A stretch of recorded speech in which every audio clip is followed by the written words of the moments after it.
العالي في عصر ما بعد الجائحة. أهلا بكم جميعا في هذا اليوم الذي نجتمع فيه لنتبادل ونتشارك الخبرات والمعارف ونتناقش للوصول لأفضل النتائج، عسى أن يوفقنا الله لما جمعنا له. واسمحوا في بداية الحوار أن أتوجه بالشكر لمعالي حسين الحمادي وزير التربية والتعليم في دولة الإمارات العربية المتحدة لدعمه الدائم للمركز، كما أتقدم بجزيل الشكر لسعادة الدكتور محمد المعلة وكيل وزارة التربية والتعليم لتفضله وتواجده اليوم معنا وتكرمه بإلقاء الكلمة الافتتاحية لهذا الحوار. السادة الحضور المشاركين، أن المركز الإقليمي للتخطيط التربوي منذ إنشائه وضع من مبادئ العمل فيه التعاون والتشارك، والتي يقوم عليها عمله، حيث أننا على يقين بأن تعزيز جسور التعاون على المستويات الوطنية والإقليمية والدولية سوف يعمل على فتح آفاق جديدة أمام الاستثمار الأمثل لثمار المعرفة في خدمة الأنظمة التعليمية في دولنا. ومن هذا المنطلق يتم عقد الحوار اليوم بناء على الشراكة الاستراتيجية بين المركز الإقليمي للتخطيط التربوي ووزارة التربية والتعليم بدولة الإمارات العربية المتحدة، ممثلة بإدارة معادلة الشهادات. ينفذ الحوار على مدى يومين، حيث سوف يتم في اليوم الأول عرض بعض التجارب والممارسات الإقليمية والدولية المعنية بسياسات ومعايير معادلة الشهادات، وكذلك التوجهات الدولية في هذا الصدد. بينما تنفذ في اليوم الثاني ورشة عمل متخصصة مع الخبراء والمتخصصين لمراجعة السياسة الخاصة بمعادلة الشهادات في دولة الإمارات، حيث سوف يتم أخذ مرياتهم وعكسها لتطوير الوثيقة. السادة الحضور المشاركين، كما تعلمون تزداد أدوار التعليم العالي في التنمية الاقتصادية والاجتماعية المستدامة عاماً بعد عام، وسيستمر هذا على مدى العقود القادمة. ويمكن النظر إلى التعليم العالي على أنه نقطة محورية للمعرفة وتطبيقاتها، ومؤسسات التعليم العالي تقدم مساهمة كبيرة في النمو الاقتصادي والتنمية من خلال تعزيز الابتكار وزيادة المهارات، والتي ينظر إليها على أنها وسيلة لتحسين نوعية الحياة والتصدي للتحديات الاجتماعية والعالمية الرئيسية كما رأينا خلال فترة الجائحة. كما يعرف التعليم العالي على نطاق واسع بأنه أحد المحركات الرئيسية لأداء النمو والازدهار والقدرة التنافسية، ومن أهم الأدوار التي يقوم بها التعليم الحالي في وقتنا الحاضر هو خلق قوة عاملة عالية الجودة من خلال تقديم مؤسسات التعليم العالي لطلابها برامج أكاديمية متنوعة تهدف لإعدادهم لقطاعات اقتصادية مختلفة ومساعدتهم على البقاء والتقدم في سوق العمل لفترة طويلة وتعزيز التعلم مدى الحياة. وفي نفس الوقت تقوم مؤسسات التعليم العالي بدعم الأعمال والصناعة من خلال تكييف البرامج الأكاديمية مع المتغيرات الحاصلة في المشهد العالمي لطبيعة الأعمال والمهارات المناسبة لهذه الأعمال، حيث يمكنها أن تساعد البلدان على تحسين الازدهار الاقتصادي والتماسك الاجتماعي. السادة الحضور والمشاركين، مؤسسات التعليم العالي كذلك دور محوري في إجراء البحوث وتعزيز التقنيات، فالتعليم العالي يعتبر محرك للتكنولوجيا والابتكار، وتتمثل إحدى مهام الجامعات الحديثة في إيجاد حلول للتحديات الكبيرة وإجراء البحوث ضمن المجالات ذات الأولوية العالمية. ولأهمية الأدوار التي تقوم بها مؤسسات التعليم العالي فلا بد من وجود أطر وسياسات تدعم جودة مخرجات هذه المؤسسات. ومن هنا أتت أهمية البحث والنقاش حول معايير معادلة شهادات مؤسسات التعليم العالي، خاصة في الظروف التي خلقتها جائحة كوفيد والتغيير السريع الذي حصل في هذا القطاع. والآن اسمحوا لي باسمكم جميعاً أن أدعو سعادة الدكتور محمد المعلة وكيل وزارة التربية والتعليم للشؤون الأكاديمية عضو مجلس إدارة المركز الإقليمي للتخطيط التربوي ليلقي كلمته الافتتاحية للحوار، فليتفضل سعادته مشكورا. شكرا مهرة. بسم الله الرحمن الرحيم. أصحاب السعادة الحضور الكريم، السلام عليكم ورحمة الله وبركاته. على الرغم من صعوبة الظروف التي مر بها العالم من تداعيات كورونا، إلا أن دولة الإمارات العربية المتحدة تعاملت مع الأزمة بكل اقتدار، وسخرت جميع الإمكانيات ووظفت التكنولوجيا لتبني منظومة رائدة تألقت من خلالها مختلف القطاعات، ومن أهمها قطاع التعليم. من المعروف أن قطاع التعليم وبالأخص يساهم بشكل كبير في تنمية المجتمعات وازدهار اقتصاداتها، وعلى مستوى العالم تهدف الدول إلى وضع استراتيجيات متينة وقوية للتعليم. ولطالما حرصت الدولة على الاستثمار في الإنسان وتمكينه من خلال التسلح بالعلم والمعرفة، حتى أصبح لدينا اليوم منظومة تعليمية متكاملة وفق أرقى المعايير التي تنعكس على مؤشرات تنافسية الدولة عالمياً، والتي من خلالها تدعم قدرات الطلبة وتؤهلهم لمواكبة التغيرات التكنولوجية والحياتية لضمان استجابتهم لمتطلبات سوق العمل المستقبلي وترسيخ مبدأ التعلم مدى الحياة. لقد اعتمدت استراتيجيات دولة الإمارات على تعزيز الابتكار والإبداع والاستعداد للمستقبل والاهتمام بمختلف نواحي الحياة لتضمن الارتقاء بجودة حياة أفرادها وتعزز مشاركتهم في تطوير القطاعات الحيوية المختلفة التي تنقل الدولة إلى 50 عاماً التالية من عمرها، حيث أطلقت حكومة دولة الإمارات نحو 45 سياسة واستراتيجية وطنية تركز على مختلف فئات المجتمع وتضمن إشراكهم في صنع القرار وبناء تطوير الدولة.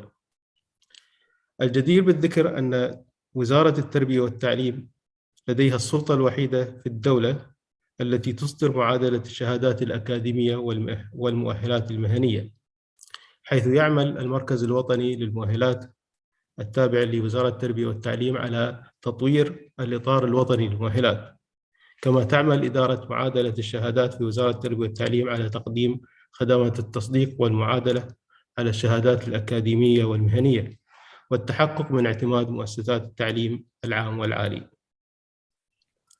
ومن هذا المنطلق تبنت وزارة التربية والتعليم سياسة فريدة ومبتكرة تستند فيها في معادلة الشهادات أو المؤهلات على تصنيف مؤسسات التعليم العالي حول العالم، حيث يتم تطبيق معايير اعتماد متدرجة حسب تصنيف المؤسسة المصدرة للمؤهل، بحيث تكون السياسات والإجراءات أكثر مرونة كلما ارتفع تصنيف المؤسسة المصدرة للمؤهل. وجاء هذا التوجه لتحقيق رؤية الإمارات واستقطاب المواهب والكفاءات للدولة وتشجيعهم للالتحاق بأفضل الجامعات حول العالم. الحضور الكريم، نتطلع أن يساهم هذا الحوار في تحقيق أهدافه المرجوة من تطوير سياسة دولة الإمارات العربية المتحدة في معادلة المؤهلات بوجودكم جميعا اليوم، وخاصة كيف يتم تطوير هذه السياسة لتأخذ في عين الاعتبار الدروس المستفادة من جائحة كورونا.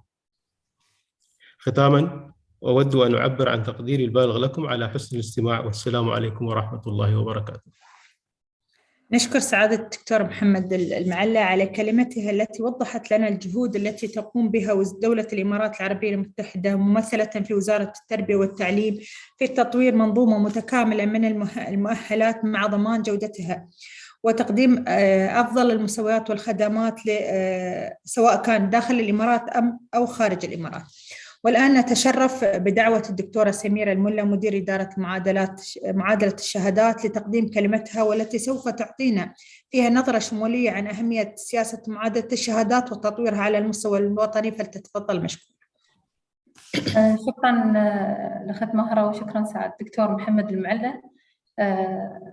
أخص الشكر لمعالي الوزير المهندس حسين الحمادي على دعمه لمنظومة التعليم في دولة الإمارات وحرصه الدائم على الارتقاء وضمان مخرجات التعليم في دولة الإمارات.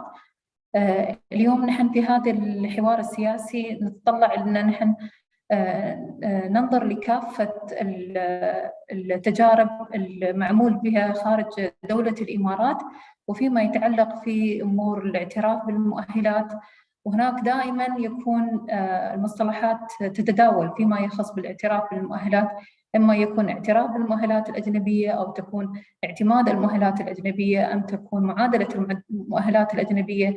فاليوم إن شاء الله نحن نطمح أن يتم مناقشة التجارب المؤسسات والدول الأخرى فيما يخص بمعادلة المؤهلات الصادرة من المؤسسات تكون من خارج بلد الأصل أو البلد اللي يقدم فيه الطالب أو المتعامل للمعادلة، وبالإضافة إلى تأثير الجائحة يعني من خلال تعاملنا مع المعادلات.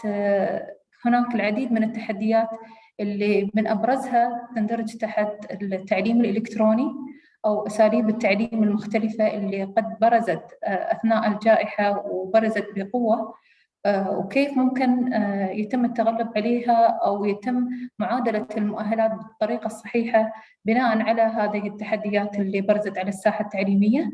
والأمر الآخر هو كيف ممكن اعتماد هذه المؤهلات أو الاعتراف بالمؤهلات الأجنبية وضمان المعايير العالمية في الاعتراف بهذه المؤهلات يخدم سوق العمل، سواء كان سوق العمل في دولة الإمارات أو سوق العمل في الدول المختلفة.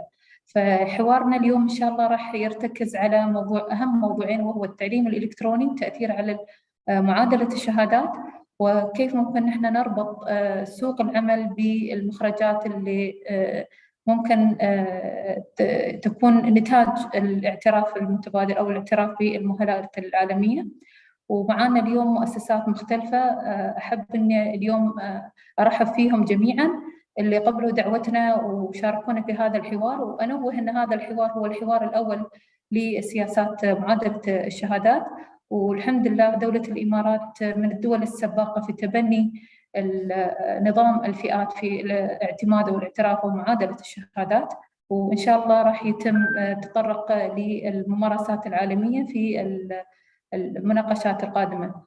شكرا للجميع للحضور وللمتحدثين، وشكرا لأصحاب السعادة. شكرا دكتورة سميرة على هذه الكلمة التي اطلعنا فيها على جهودكم في تطوير هذه السياسة، وخاصة لتتواءم مع المتغيرات الحاصلة في مجال التعليم العالي وأساليب التعلم بعد الجائحة والتحول نحو التعلم الإلكتروني والتعلم المدمج، وكيف يمكن أن تتعامل ليست فقط دولة الإمارات ولكن الدول في المنطقة مع هذا النوع من التحول والشهادات الصادرة عن هذا التحول.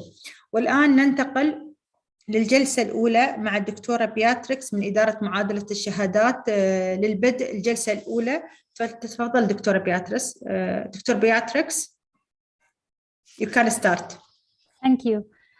Welcome and good afternoon, everyone. Thank you for joining us, and special thanks to all our presenters joining us from the UK and Canada, where it's very early in the morning. Thank you for everyone joining us for the two sessions we are going to have today afternoon. We are going to have three presentations, after which we are welcoming all your questions in a Q&A. So feel free to enter all your questions, comments, suggestions in the chat box. And without any further ado, I would like to introduce the first speaker, Chris Lyons, who is a very experienced credential evaluator, working as a head of external engagement at Accredit, one of the leading credential assessment organizations in the United Kingdom, as well as he's the head of research and data group at UK NARIC, and was elected as chair-elect at the Standards and Quality Committee with TISEP, and going to be the chair next year. So Chris, thank you for joining us, and let me just tell everyone the topic that you are going to introduce us to, which is going to be the policies and mechanisms for accrediting online and hybrid distance part-time learning programs. Chris, the floor is yours. Thanks very much, Beatrix, and it's a great honor to be here today. So my thanks initially to Dr. Al-Mualla, Dr. Shamira, to Mahra, Sahar and colleagues for the invitation to speak. It is indeed a great honor.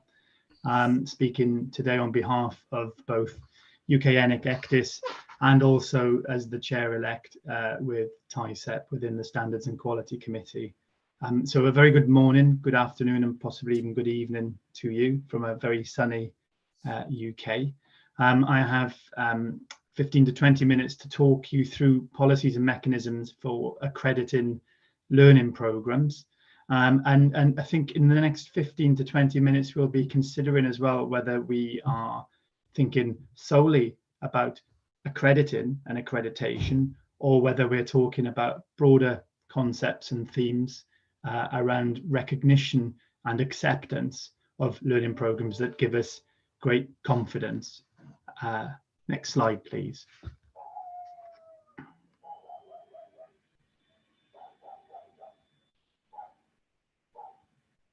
So, okay, if we just go back a couple of slides and one more.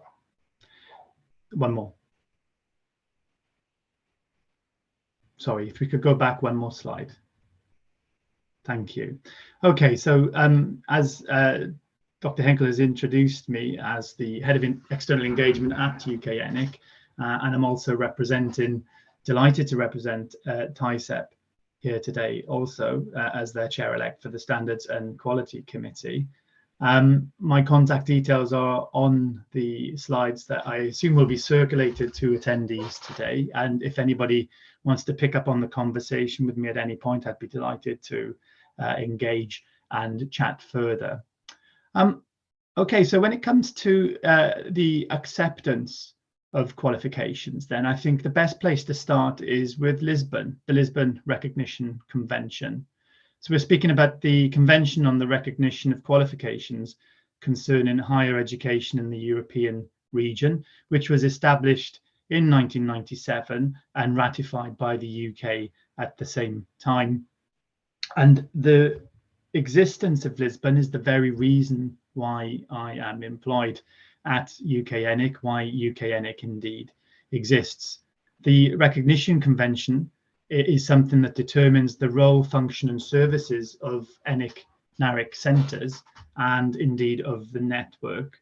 And at its core, signatory countries must make arrangements that enable the recognition, the acceptance of qualifications across borders.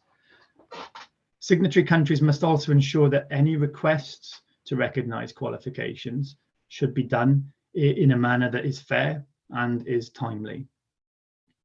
Central to the convention as well is this notion of substantial difference. In other words, that the default setting of the convention is to provide fair recognition, and recognition would only not be possible in the instance that a significant and substantial difference exists between the qualification from one country to the qualifications in the recipient country.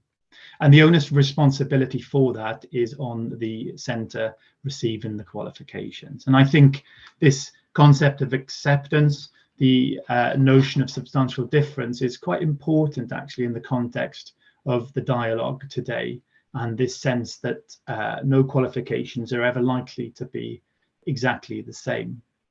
Okay, next slide, please.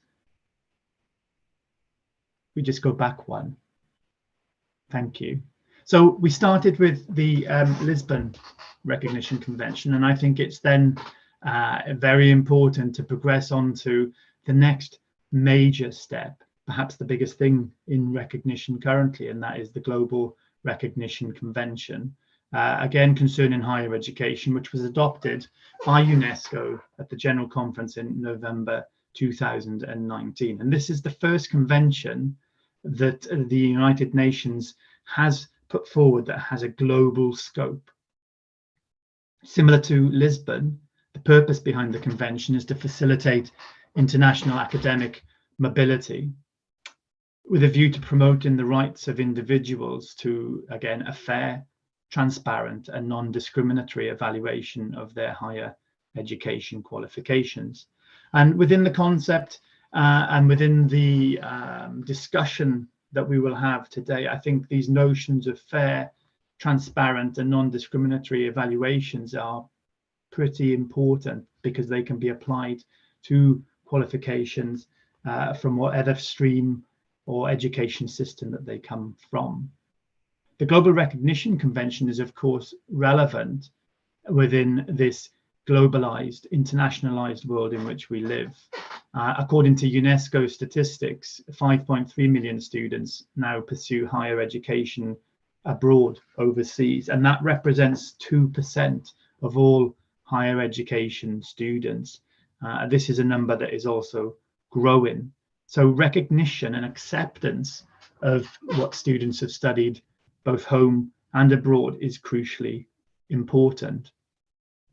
I think the recognition principles that are central to discussions today are an important reference point because they will help inform policies. They will help inform the different mechanisms that are intended to be established that will improve understanding of qualifications, and then by extension, the acceptance of qualifications that come through different modes of learning.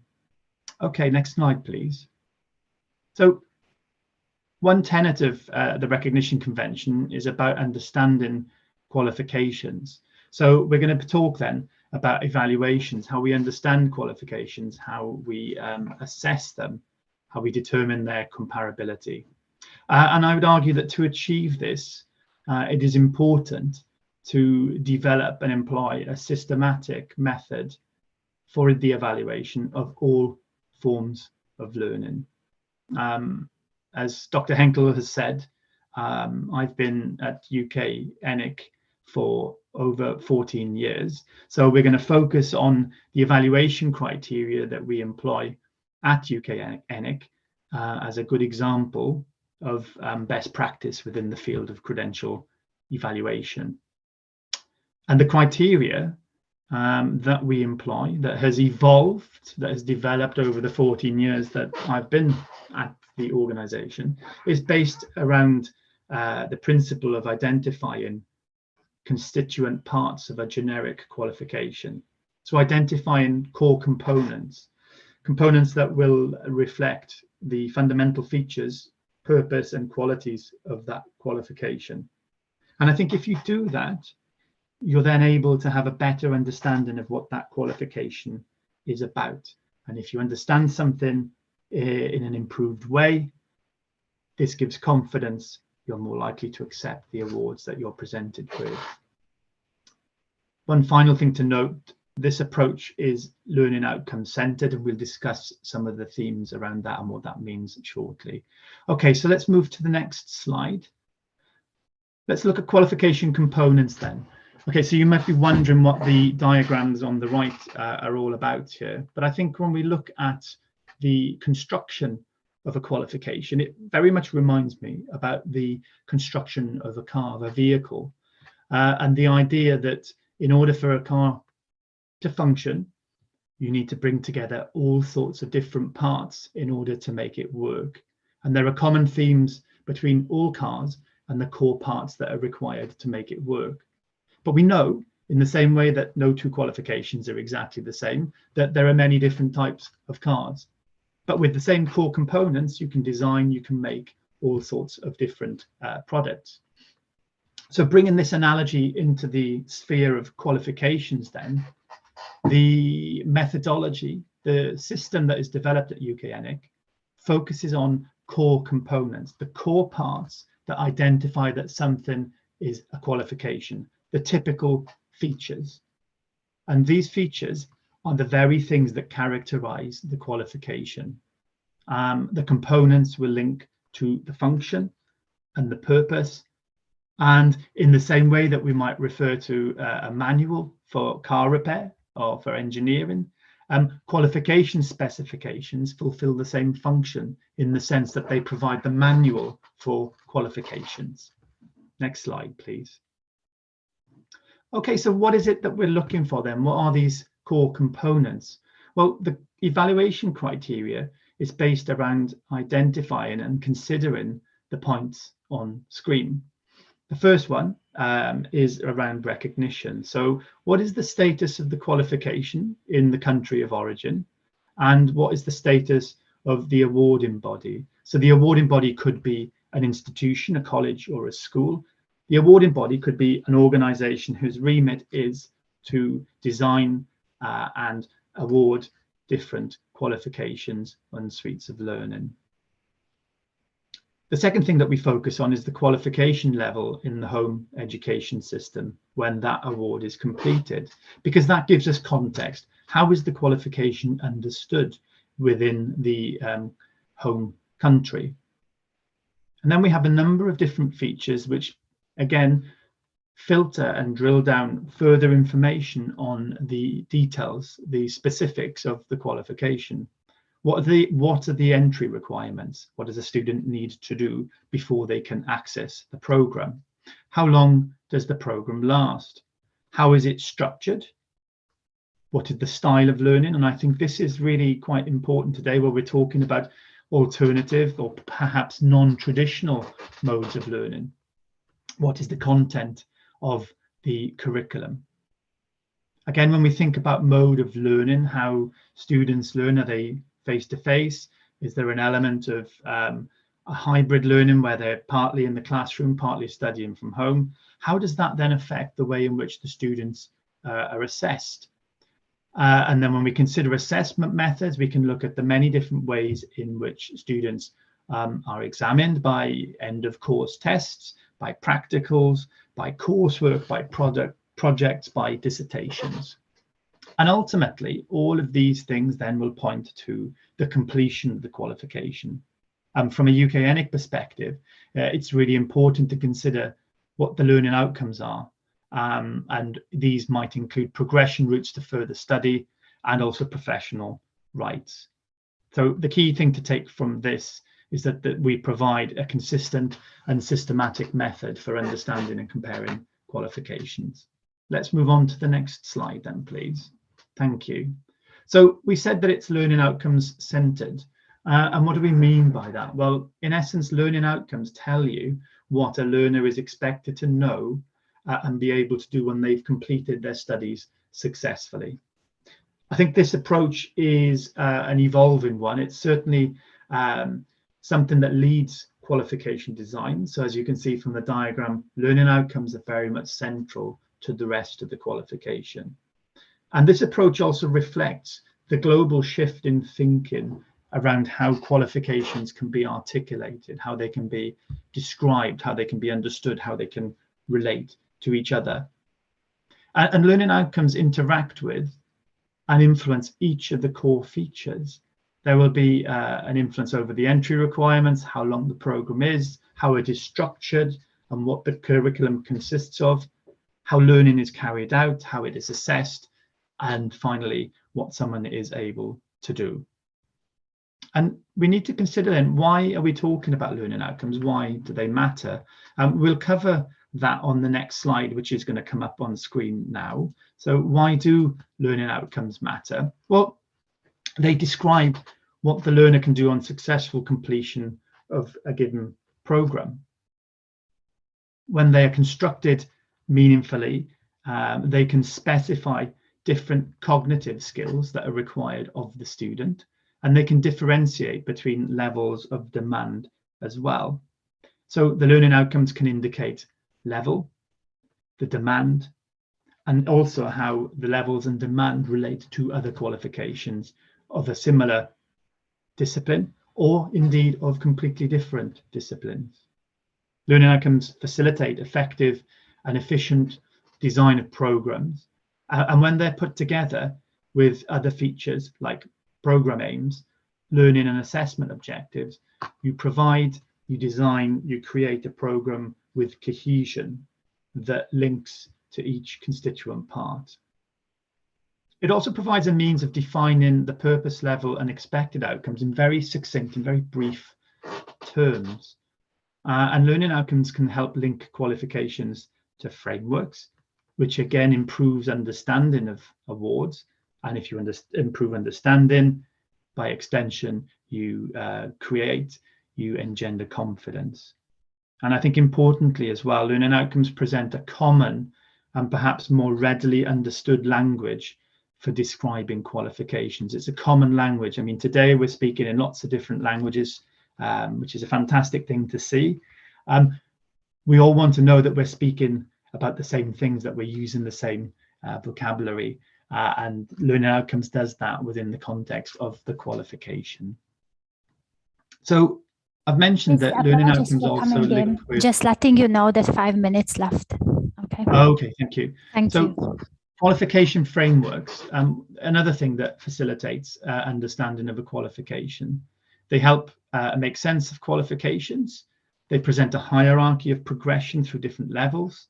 They can contextualize the qualification within the system, and they can indicate all sorts of things like size, quality, demand, maybe expressed through credit.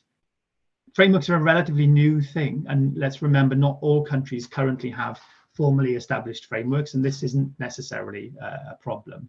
So we'll just quickly go through some frameworks from the UK context. So next slide, we have the RQF on the next slide.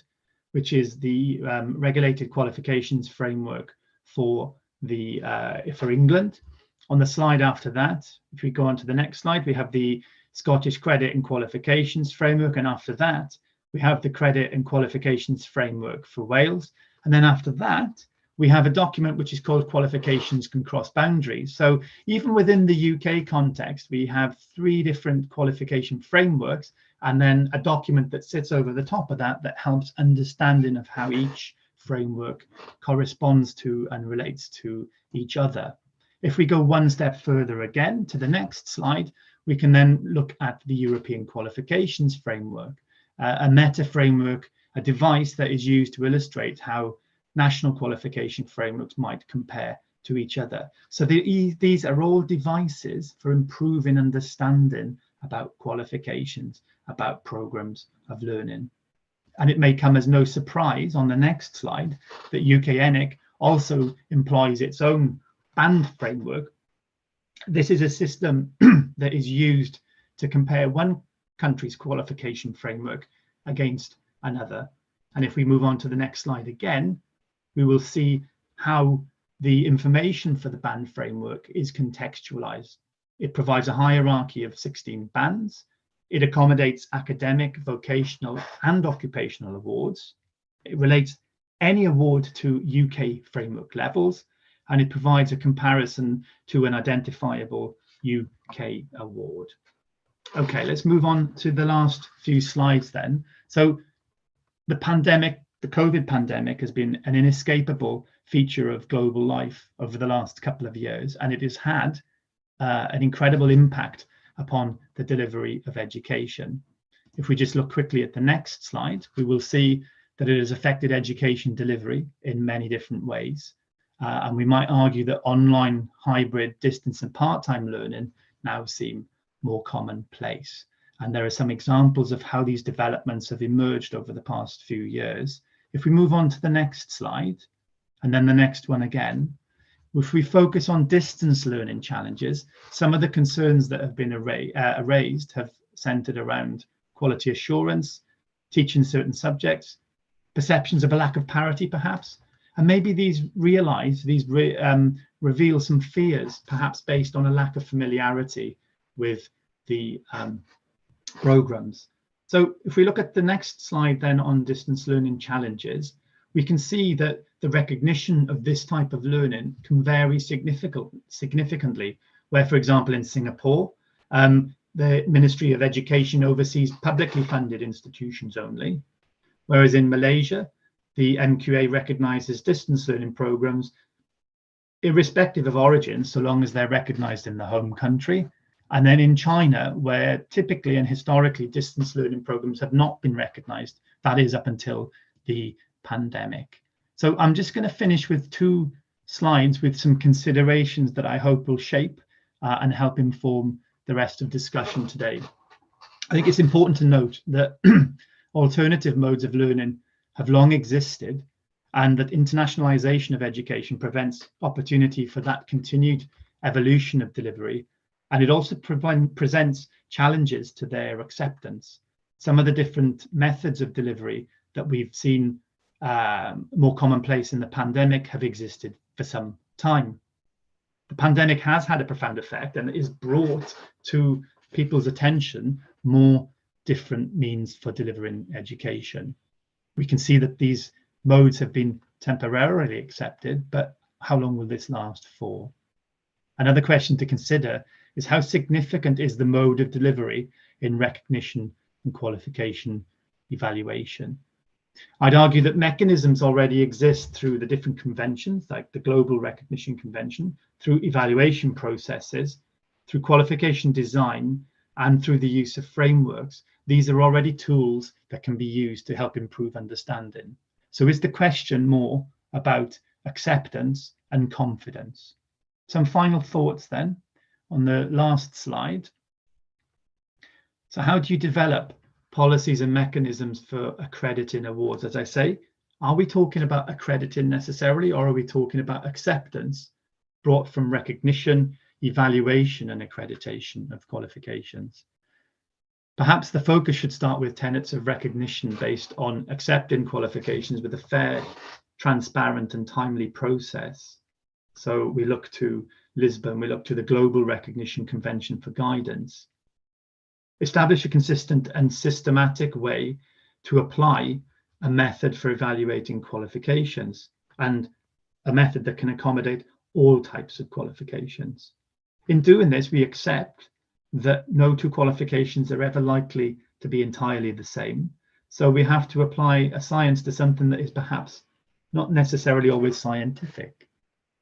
If we use learning outcomes as a common language to describe qualifications, this will improve global understanding of the qualifications outputs. And by linking those qualifications to formalized frameworks that can accommodate all sorts of learning and study experiences, we improve the confidence in those awards. And finally, when you use frameworks, these can be referenced to understand how awards from one country or one situation relate to others. Thank you very much for your attention and time this morning. I'm really looking forward to the questions that come later. I'm really privileged to have participated and presented today, and looking forward to the continued dialogue and conversations later. Back to you, Dr. Henkel. Thank you so much, Chris. Thank you. It was very interesting to have this presentation, especially that analogy between how it's related to the automobile industry. And we are inviting everyone now to join the next workshop, which is going into more details, looking at one of those components, which is going to be the course-by-course assessment. So having said that, I would like to introduce our second presenter, Becca Tavart-Giladze, who has 20 years in credential evaluation experience, and he has worked for the Canadian Information Centre for International Credentials, and also assisted in developing the Pan-Canadian quality standards in international credential evaluations. For some time now, Becca has also worked as a Senior Director for Global Education and Knowledge. Today, we have the privilege to welcome Becca, as he is going to introduce us and talk to us more about the role of accurate course-by-course assessment and its implications in societal procedures. Welcome, Becca. Thank you so much, Beatrix. Thank you. I'm honored to be part of this discussion. We'll go through the presentation, and there will be some comparison, some layover, some similar things that we just heard from Chris from UK ENIC, and when we get to the questions, I think we could further dissect it. Next slide, please. Let's start. This is our mission and vision.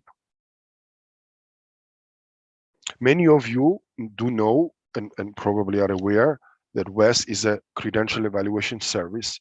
And yes, WES is a large not-for-profit social enterprise dedicated to helping international students, immigrants, and refugees achieve their education and career goals. It is our vision to have everyone be able to put their education, experience, and skills to work anywhere in the world. Our mission is to help our societies recognize the value of people's education and experience. Next slide, please. For more than 45 years, WES has set the standard of excellence in the field of international academic credential evaluation and shared its expertise and best practices throughout the years. Furthermore, through our partners, WES advocates for immigrants, students, and refugees to be able to fully utilize their talents. Our philanthropic arm, Maria Masefa Foundation, supports catalytic leaders and organizations working to build inclusive economies and to ensure that immigrants, students, and refugees can achieve their aspirations and thrive. Here you see the timeline of WES. It was founded in 1974.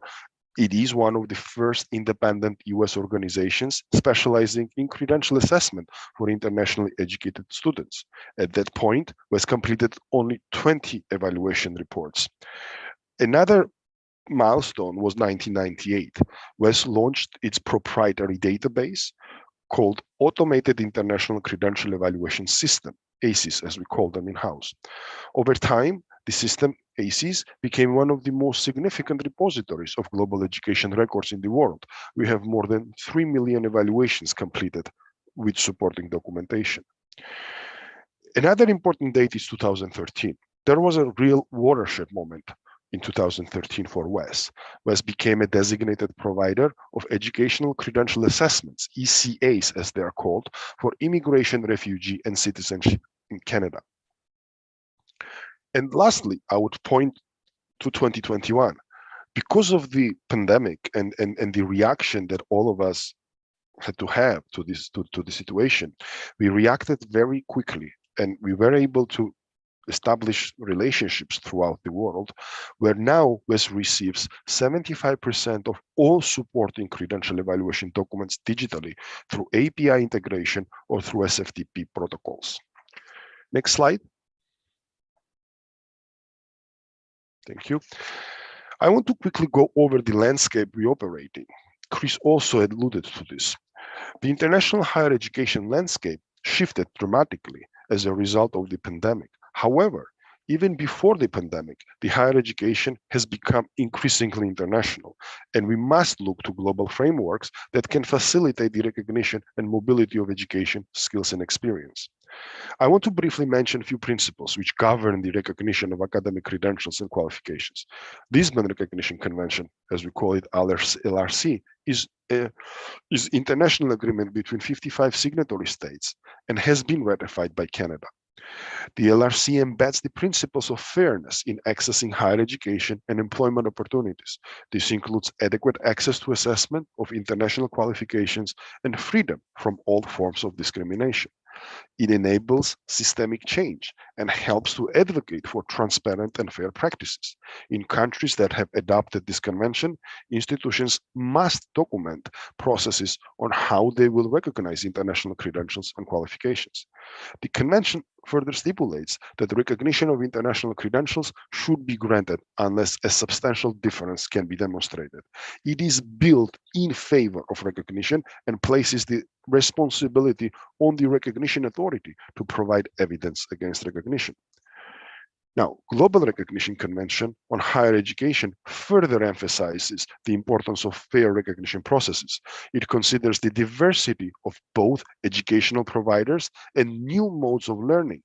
The convention addresses the facilitation of recognition of academic credentials and their qualifications, but also broadens the scope to a process that refers to all learning activities, whether formal, non-formal, or informal, covering the entire lifespan of learning.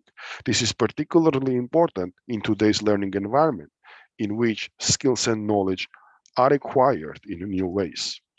Next slide, please. Now, let's quickly look at WES methodology. First and foremost, WES adheres to the principles of the Lisbon Recognition Convention on the recognition of higher education qualifications. The WES credential evaluation methodology is based on the level, scope, and intent of the program completed. We consider the admission requirement to the program, the length of the program, the depth and breadth of the curriculum covered, and the options for further study of the degree holder when formulating equivalencies. In addition, WES examines the official status of the degree granting institution and the program in the home country's education system, as well as any official ratings when establishing equivalencies. These criteria combine and measure credential and educational systemic features to identify if similarities are adequately substantial to grant an equivalency. Hence, finding the comparable credential on the academic spectrum is important. Next slide, please. Now, let's discuss the relevance of course-by-course assessment. Obviously, the United States and Canada are top destinations for students and foreign professionals around the world. Upon arrival, however, statistics show that a very large number of immigrants pursue further education. For instance, an immigrant with a bachelor's degree from his or her home country is likely to pursue a master's degree level education upon arrival, or they may consider getting another bachelor's degree with promising opportunities when it comes to employment in specific sector of the economy. It is almost certain that academic institutions will require an authentication and evaluation report of academic credentials. Some North American institutions and their staff conduct the evaluation process at their own admissions offices. However, others refer to external evaluation services like WES. To pursue higher education, a student must demonstrate that the prerequisites to enter the program have the necessary grade point average and have the content. This is determined through a detailed formal course-by-course evaluation report. When an academic institution grants admission based on previous international academic training, it is considered recognition. One of the most tangible ways to receive recognition is when transfer credits or advanced standing is granted, which can help save tuition money and time by not having to repeat similar courses that have already been taken elsewhere. Next slide, please. Few points on how course-by-course reports are utilized. First is returning to school to complete a degree. If one is transferring to a new school in order to finish previous or current program, then a course-by-course evaluation will be useful. The US or Canadian institutions will need to thoroughly assess the courses that have been completed, and the performance in those classes is also an important piece. Course-by-course demonstrates candidates' capability and gives confidence to admissions officers as to how a potential student will perform. WES does provide evaluation reports for in-progress and incomplete degree programs, therefore facilitates the transferability. Second is applying for professional licensure. Licensing boards in the US or Canada often do require a course-by-course. If a candidate earned credentials abroad and wants to apply for a license in the US or Canada, then there might be a need to validate the international credentials to prove that requirements have been met. A course-by-course report helps the end user regulator, in this case, to determine the eligibility. Third is applying to a postgraduate program. If one decides to apply to a postgraduate degree program in the US or Canada, then again, most likely there will be a need to have a course-by-course assessment done so that end user, academic institution in this case, can determine if all the required courses have been taken and passed successfully. Next slide, please. Now, in dealing with international credits, it is utmost important to understand the general principles of credit acceptance for domestic circumstances. For example, in the US, we apply maximum term credit load for the highest number of credits allowed and never exceed this for any given semester credit. We apply the average credit load, usually the number of credits required for a bachelor's degree, divided by 8, the number of semesters in which a full-time student normally obtains a degree. Normally is a key word here. For 120 credit bachelor's degree program, the average semester load would be 15 credits. For 128 credit program, it would be 16 credits. Furthermore, it is important to define a semester hour. A semester hour is defined as one 50-minute period of classroom instruction for a duration of 15 weeks, totaling 750 minutes a term per credit. Systems that quantify studying credits or units or some other weighting factors, then WES applies the maximum US year or semester credit load as the highest number of credits allowed and uses a mathematical formula to convert foreign credits into US equivalents. Next slide, please. Let's talk about the recognition of course-by-course assessment. We in the foreign credential assessment community understand that recognition of academic credentials is the springboard for individuals to pursue suitable employment, further education, and licensing in regulated professions.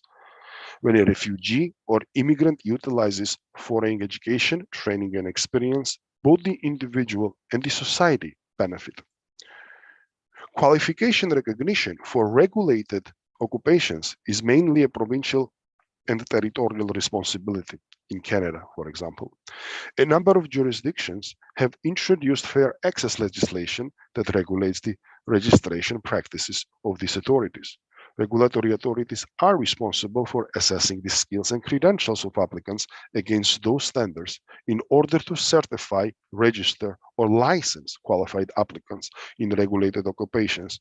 And for that reason, a course-by-course assessment is helpful to determine the eligibility.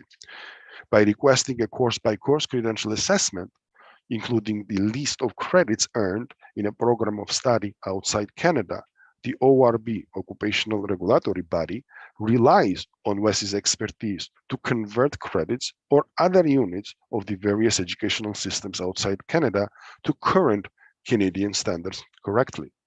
The use of credential assessment services like WES makes it easier for the regulators to process permit applications requiring an analysis of relevant courses for the recognition of degree.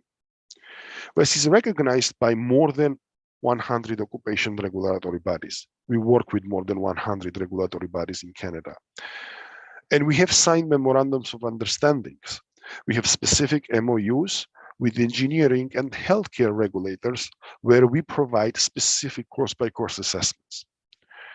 Now, course-by-course assessments for people in a refugee-like situation has been a game changer, and we have seen it in Canada quite a lot. The WES Gateway program supports the academic and career goals of qualified individuals who, because of adverse circumstances in the country where they were educated, lack standard proof of academic achievements. The WES Gateway program reconstructs a credential when a full transcript is not available. The report helps others understand how educational accomplishments compare to similar credentials earned in the US or Canada.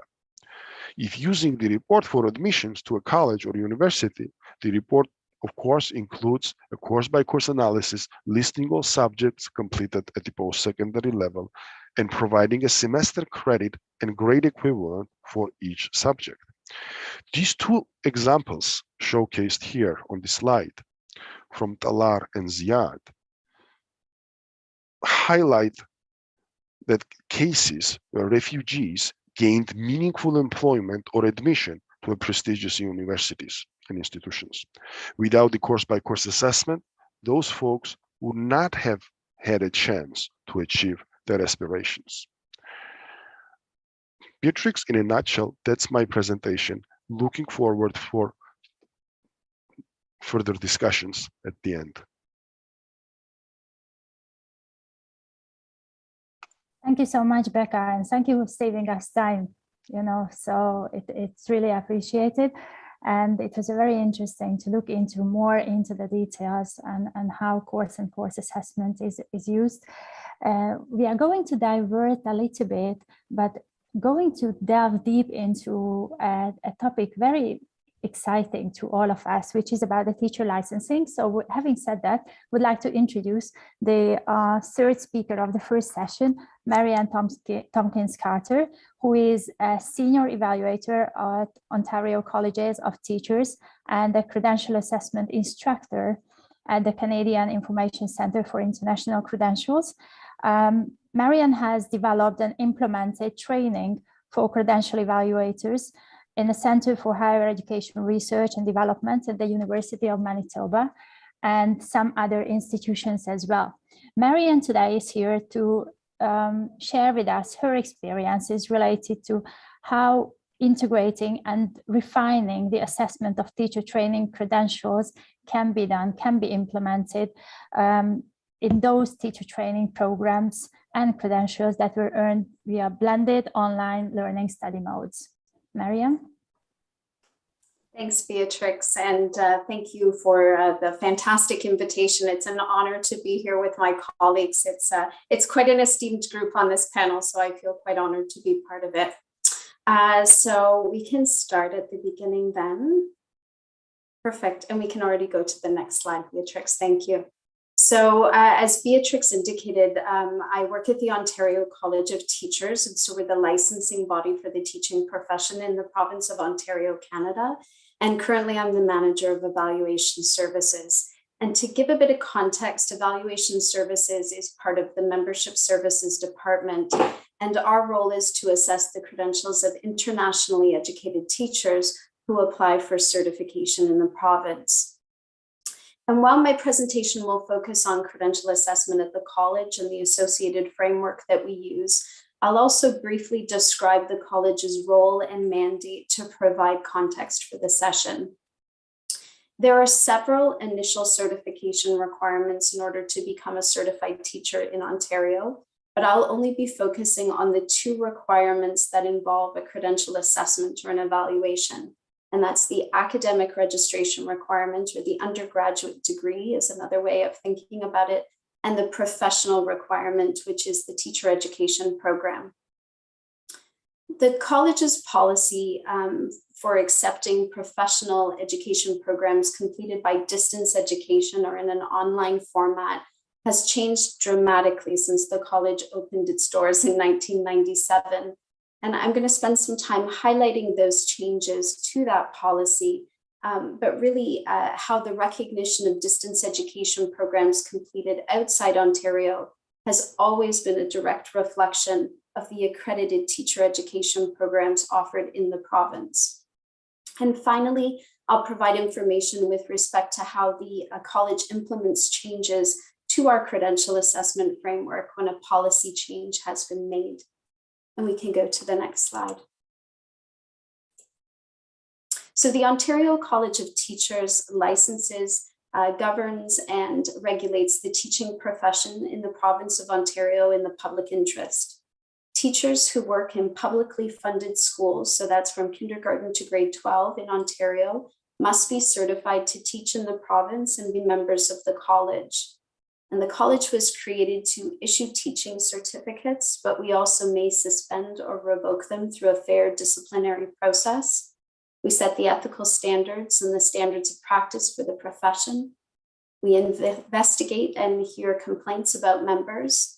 And we also accredit teacher education programs for initial certification and also additional courses for members who want to add teaching qualifications to their certificates. So that would be considered in-service teacher education coursework. And an example would be if a certified teacher wants to become a principal or a supervisory officer, there are accredited courses to take in the province to hold those qualifications. The college is accountable to the public for how it carries out its responsibilities, and we're governed by a 12-person council comprised of 6 Ontario certified teachers and 6 members of the public. And so council is responsible for setting the strategic objectives for the college to achieve its statutory mandate. There are approximately 230,000 certified teachers in the province of Ontario, which makes the college one of the largest regulatory bodies in the country. And we can go to the next slide. So each year, the college receives approximately 6,000 applications for membership. And the majority of those applications would come from Ontario graduates, so those who have completed the accredited program in Ontario. But each year of our applicant pool, approximately 1,500 are from internationally educated teachers and from labor mobility applicants. So those would be teachers who are certified in another Canadian jurisdiction. The college must be in receipt of all required documents, which can constitute a complete application before the evaluation process begins. And these documents must be deemed to be acceptable evidence, so complete, accurate, and official. Of the internationally educated teacher applications we assess each year, approximately 90% of them are certified. And so that's either with or without conditions. And each year the applications are received from just under 50 different countries. As Becca had outlined, we do report to the Office of the Fairness Commissioner each year, and we adhere to their principles of being transparent, objective, impartial, and fair in all aspects of the certification process. Our evaluation practices are consistent with international law, guiding principles and best practices developed by the community of credential assessors, and that's both locally and internationally. It includes the Lisbon Recognition Convention and its revised recommendation on the criteria and procedures for the assessment of foreign qualifications, 2010. And as Becca had notified or advised in his presentation, Canada ratified the Lisbon Convention in 2018. In addition, the Canadian Information Centre for International Credentials, otherwise known as CSIC, has developed a quality assurance framework for the assessment of international academic credentials, or the QAF, and it's primarily based on the guiding principles for good practice in the assessment of foreign credentials, which was produced by provincial credential assessment agencies across Canada. And the QAF provides an overview of assessment procedures, processing time, good practices. But one of those fundamental principles is that guidelines should be routinely reviewed to ensure that they are still current, accurate, and applicable. And I think this is a key concept, especially for the discussion today, as I will highlight how our distance education policy has undergone significant changes over time that now represent a significant shift in both philosophy and recognition. And we can go to the next slide. It is a requirement for all general education teachers to hold an acceptable post-secondary degree. And our regulation, the Teachers' Qualifications Regulation, otherwise known as the TQR, actually provides a definition for us. But there are three elements of the qualification that we're looking for in order to determine if this requirement is satisfied. So first, we're looking for the type and level. So we're looking for a post-secondary degree. The second element we're looking for is the duration or the workload, and that's 90 post-secondary credits. And in the Ontario context, we determine that to be equivalent to 3 years of study, 3 years of full-time study. And the final element we're looking for is accreditation or recognition. And the credential must be recognized in the jurisdiction where it was obtained at the time the credential was awarded. For this registration requirement, we're not seeking additional information regarding the mode of delivery in order to determine if an applicant satisfies this requirement. It's not actually a consideration, and it never has been.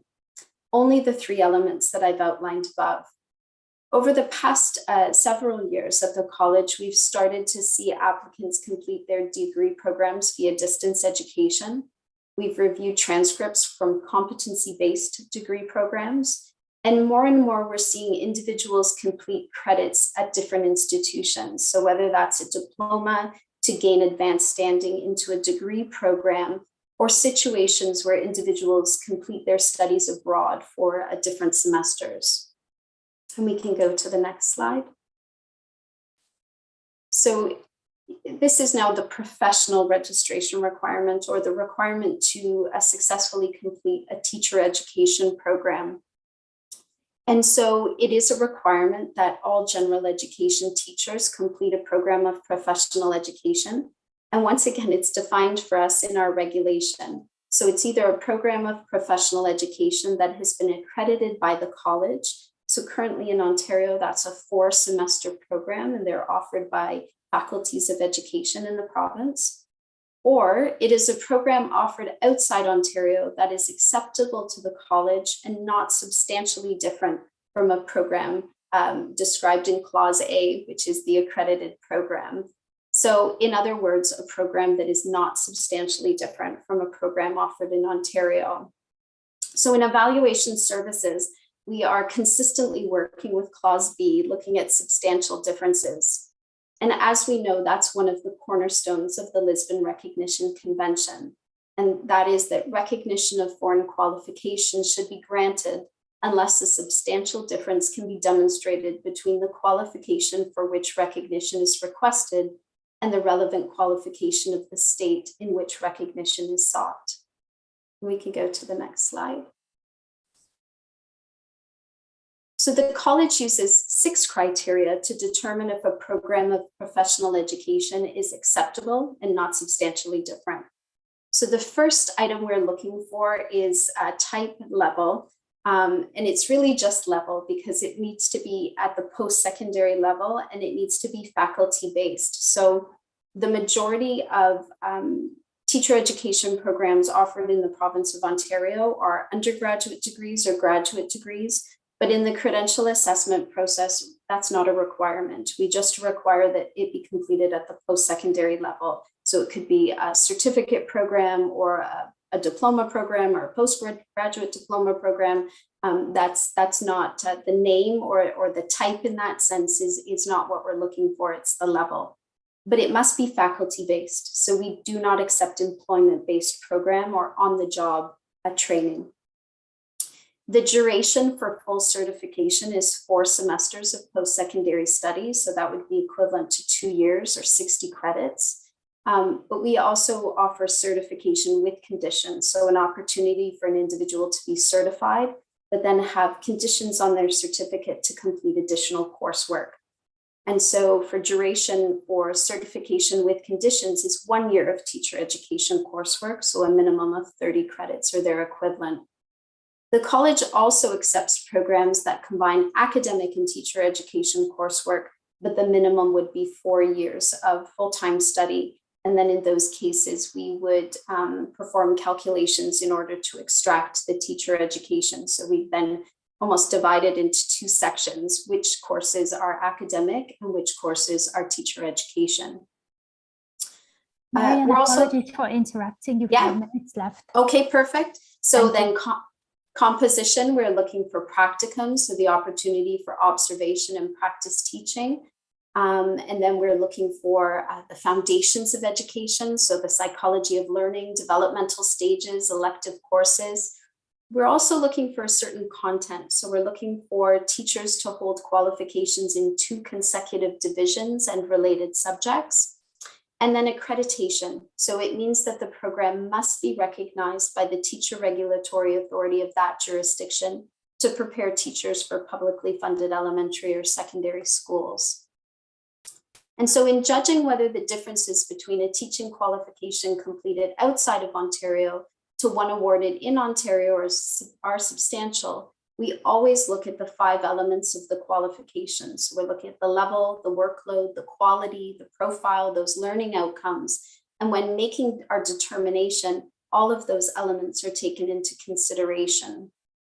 And so to provide you an example, when you're thinking of substantial differences, one element does not necessarily lead to a substantial difference in the overall outcome of the application, where in other cases, one element could be considered so significant that it does impact the outcome of the credential assessment.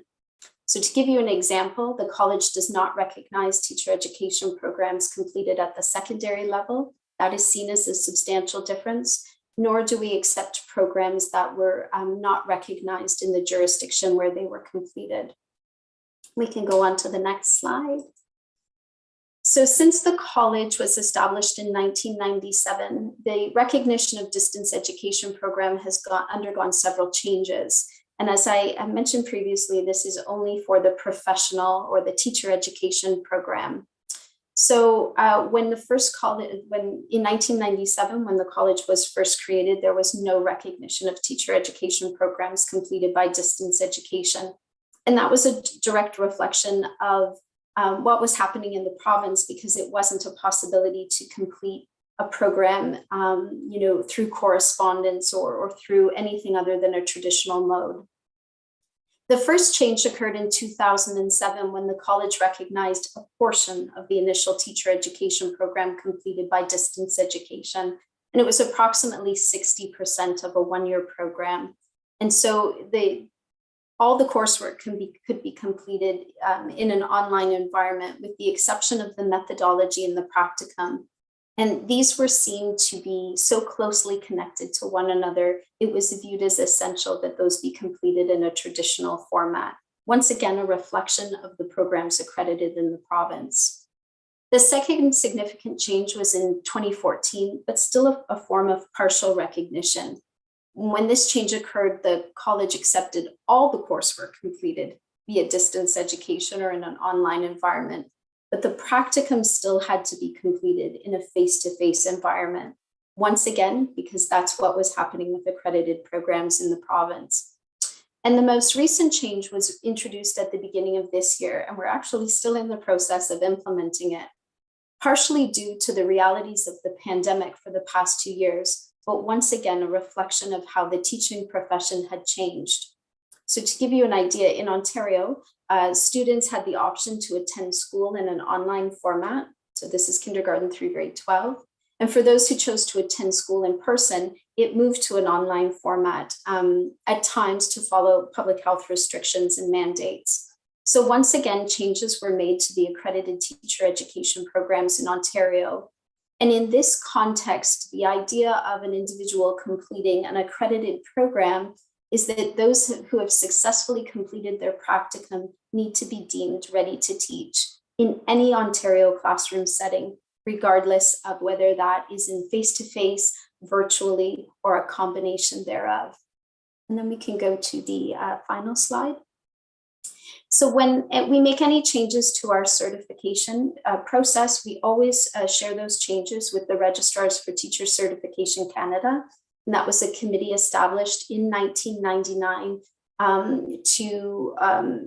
to exchange information concerning the regulation of the teaching profession throughout the country. And it's really important for us to share information with the lens also of labor mobility. So certified teachers and certified professionals can move from province to province. When considering who the policy changes apply to, we approach it in 2 different ways. We look back and we move forward. So of course, from the date of any policy change, all credential assessments completed for internationally educated teachers would be reviewed with this new policy lens. But at the same time, as the completion of distance ed coursework led to a denial up until 2014, we reviewed all the applicants that were denied in this scenario who still had a valid credential assessment. So it's 30 months, it's 2.5 years. And we communicated with them in order to offer them certification, provided, of course, they met all the other requirements. In addition, each time when there's a change to a policy that affects our credential assessment processes, we update our registration guides for applicants, make the changes to our website, and also update our applicant eligibility assessment tool. And in our experience, it's always been key to ensure that the change is documented. You need to ensure that all your credential assessors are aware of any changes and how it affects the work that they do, the decisions and recommendations that they make. And while we would usually share this type of information at unit meetings or professional development sessions, we also find it helpful to include in our daily email communications, because over the past several years, there have been many regulatory changes in Ontario. And it's essential that everyone involved in the process is aware of the change, the associated rationale, and that they have the tools required to successfully complete their work as part of the college's mandate. And that's the end of that. I think I did it, Beatrix. I hope. Absolutely. Well done. And thank you so much, Marianne. It was a very insightful introduction to see how one province in Canada is looking into the teacher licensing and the different components. I especially enjoyed and liked the last but one slide in your presentation where you talked us through the different stages of how distance education was not acknowledged, not recognized that much, and then partially, and then the full recognition now is in process. So thank you so much for that. Let me invite back Chris and Becca, and we are going to have some questions here. So there are a couple of questions, and we are going to start with the first one. What are the accreditation requirements now for a PhD from the UK? So I think it would be you, Chris, answering this. Thanks, Beatrice, and thanks, Noura, for the question. Well, the Organisation of Higher Education and the awarding of degrees in higher education in the UK are covered by Royal Charter. So for an institution to be able to award a degree, it has to have the degree awarding powers to be able to do so. There are currently around 175 different institutions that have such degree awarding powers. And as I say, this is bestowed upon an institution by Royal Charter, and you can find out information online about the institutions that are called recognised bodies. This means they're autonomous and they have the legal right to award degrees, and that includes PhDs. Thank you so much. And you know, there is another comment that would relate to it, that many of the participants, they find it very insightful and very informative to learn more about the UK ANIC evaluation criteria, as it might not be as much known. So thank you also for calling us to check more information and look at the website and do a little bit more investigation around it. There is another question, which is about the courses. For you, Becca, is there qualifications for the content of the courses which should be included, the 21st century skills? I think this would be a question more about when you are doing a course-by-course assessment, how and to what extent the 21st century skills are part of it.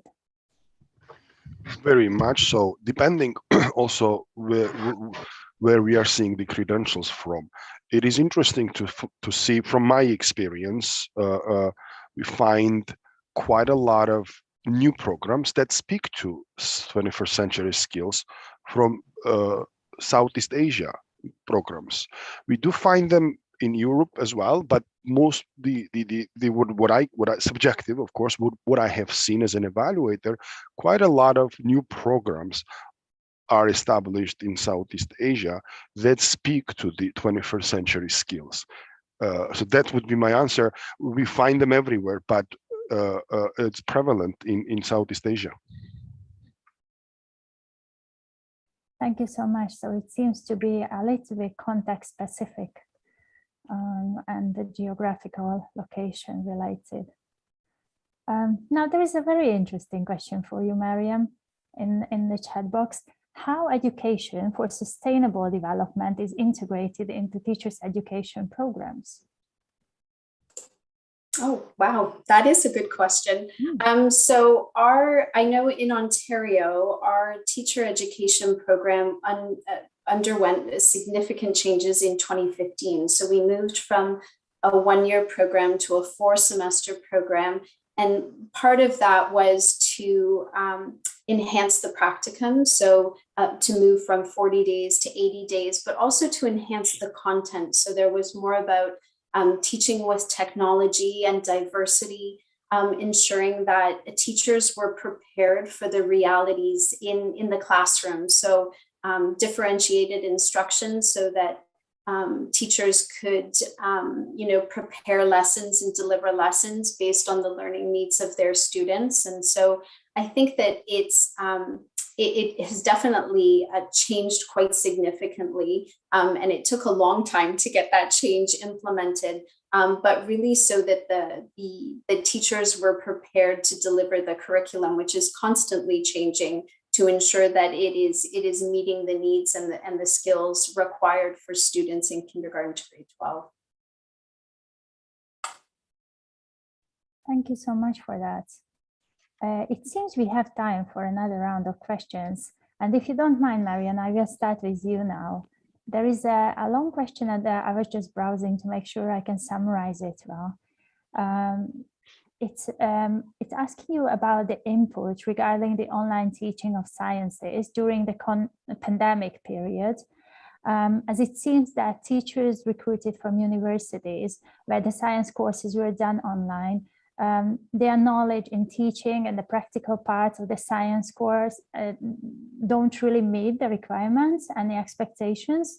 So I'm wondering what your thoughts are on this.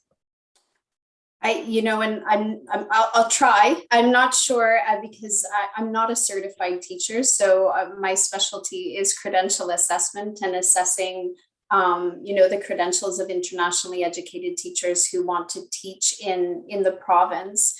I know when, there's been significant challenges in Ontario with respect to having school face-to-face, online, or a combination thereof. And I know that the teacher education programs have had to adapt with that because At the beginning of the pandemic, outside, really the school was only for teachers and students. There were no outside visitors allowed in. And so that would include students wanting to complete practice teaching. But I do know that in Ontario, so if an individual has completed the program in Ontario, they're only reported to the college for certification if they're deemed ready to teach. And so they have to be ready to teach in any environment, whether that's in an online environment or in a face-to-face environment. But I know many people would say that education has been difficult, especially for young children during the pandemic, because they haven't had the opportunities to have the same experiences that those of us who were in the vintage before online education, we didn't have that. We were always in a face-to-face environment. So I don't know if I've really answered it, but I've done my best. I think it was an answer pointing us, to really the complexity of this, how it is important, but also placing it in a global context, that just adds more flavor to the big picture. So yes, I think it was a very good start. And we have some questions related more about specifically, WES and also about ACTIS and NARIC. So we do encourage everyone to do a little bit more research, read more on this. And yes, these services are available to anyone. And this is just something I found important to highlight because there were a couple of questions related to this. And there is an interesting one, which I think both of you, Becca and Chris, you can answer. What about those teachers who got their equivalency in the UAE? Do they need to undergo reassessment when applying in UK and Canada? Let me go first. Yes, if a credential evaluation is done for another jurisdiction, when folks will come to Canada or US, yes, they would need to have a reassessment, re-evaluation of their credentials for US or Canadian context, definitely. Mm-hmm. Okay, thank you. Chris?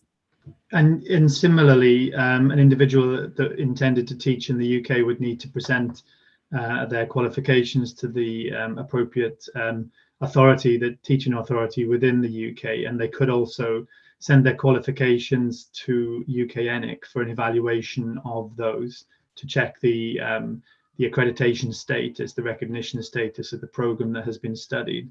But there are, and this is a question within recognition generally, there will be certain professions attached to qualifications that will also have their own competent authorities, their own professional authorities that may have requirements attached to them. So in those instances, individuals would have to approach those bodies as well as the likes of ourselves. Yeah, thank you. There is a question that we haven't yet discussed, but it seems to be quite intriguing to pose this question to all of you and maybe close the first session with it. And the question is whether there are any international practices to certify professionals in vocational education. So maybe we can start with you, Marianne, if you would like to answer this. And isn't that funny? I was hoping you would pick one of my colleagues first. We can, no problem. Maybe Chris or Becca, yeah. Let me jump in, Beatrix. By the way, hey, Marianne. Good to see you here. Good to see you. Yeah, 4 a.m. Yeah. Interestingly, yes, vocational qualifications in certain parts of the world, vocational qualifications are part of education system. Therefore, we do evaluate them. We find them in Eastern Europe, we find them in Western Europe, we find them again in Southeast Asia, specifically in India, where state boards are awarding those vocational qualifications. So we do evaluate them. However, if they're trade certificate, they're not part of the education system, they're career training programs, then we don't. We might remark it and indicate what it is, but it doesn't yield an academic equivalency. Therefore, we kind of stay away from it. It's basically a career training program. But when the vocational training is part of the education system, we find them in UK quite a lot. Yes, we do evaluate them. Thank you. Chris, do you want to go next? Yeah, thanks for that answer, Becca, and I'm glad to hear that it's not 4 o'clock with me. I've managed to not draw the short straw. It's 9:30 here. Yeah, I think indeed, I think that the key to what Becca was saying there lies around the education system of a particular country. And we know it varies across the world. And in some countries, vocational education is well and truly incorporated within the system. As far as we possibly can at UK ENIC, we would evaluate a qualification that formed part of the learning system, the education system of a particular country. In the presentation that I was delivering, when we talked about the band framework that we've devised to help us as an organisation make evaluations, we accommodate academic, occupational and vocational qualifications within that. So if a qualification comes from within a system, and very often vocational delivery, vocational streams are kept separate to, let's say, academic streams, but nonetheless they form part of the system, then we would provide an evaluation for those. But I think the key is that education systems vary considerably across the world. The other thing is, of course, that the qualification frameworks that are devised to formalize learning are also very different across the world. Some incorporate the whole lifelong learning experience of all sorts of different streams, and others are very specific to different sectors or to different types of education. So that would be my take on it. But yes, where we possibly can, we would provide comparisons to and information on learning in the vocational setting. Yeah, thank you.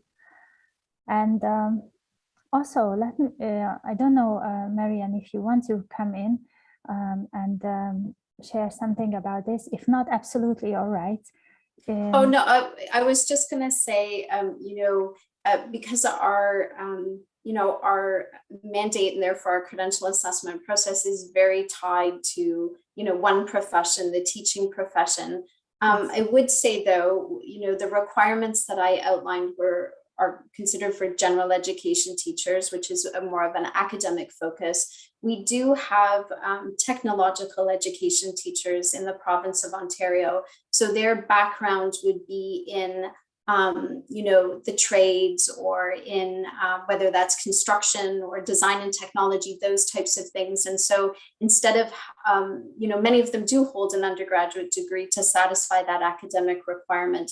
But if they don't, we're then looking at their competencies in that area. And so that's usually through whether they have certification in those trades, perhaps a diploma in that trade, or work experience in the trade. So it's kind of handled a little bit differently, but I must admit, we don't assess that many applicants in that technological education area. It's considered quite a shortage area in Ontario and in the teaching profession to have teachers teach technological education studies that would be grades 9 through 12. So that's a huge shortage area. And as a result, some schools in the province have had to close down those programs because there isn't the demand for them or the teachers to teach. So.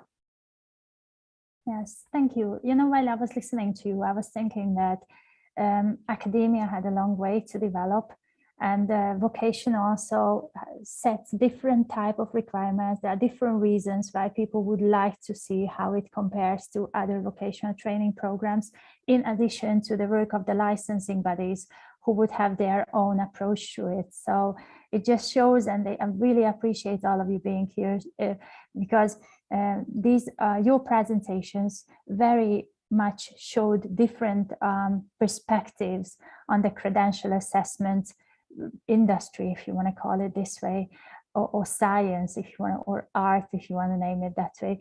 So when we started out, we started with a very generic introduction into how and what is credential assessment, which might be called differently in different parts of the world.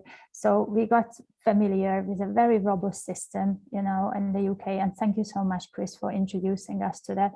And then we followed into very specific into the components of how we are looking at comparing comparing different courses, what are the criteria and why is it important and who is it going to help and how. So we could see amazing examples from you, Becca, and a very nice background into how it's all working out in the US, in Canada. So very much appreciated.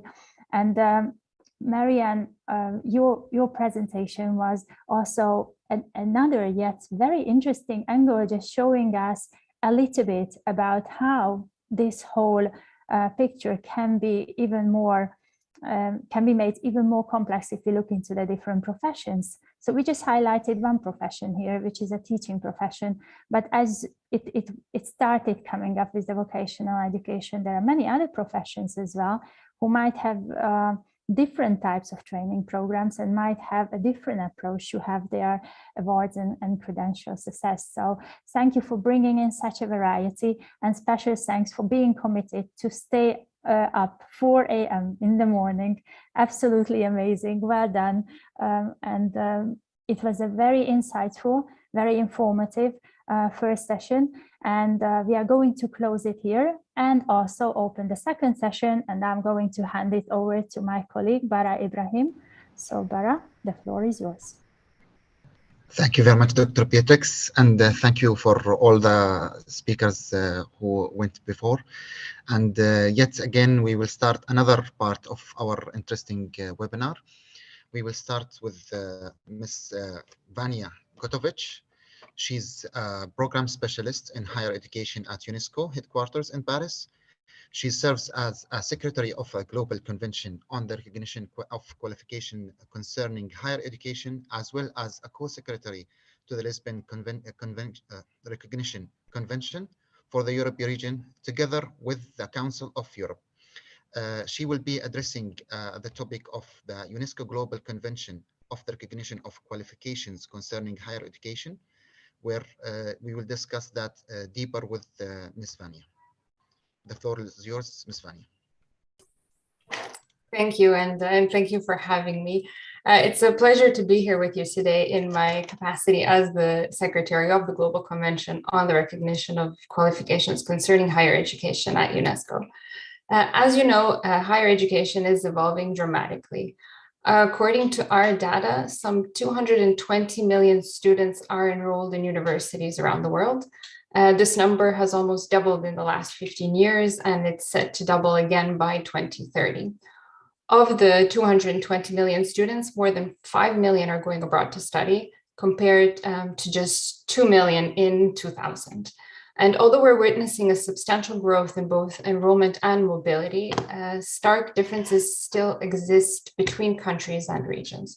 So in the Arab states, for example, they house less than 10% of the world's higher education population, but display much higher student mobility than the global average. And this is both inbound and outbound mobility.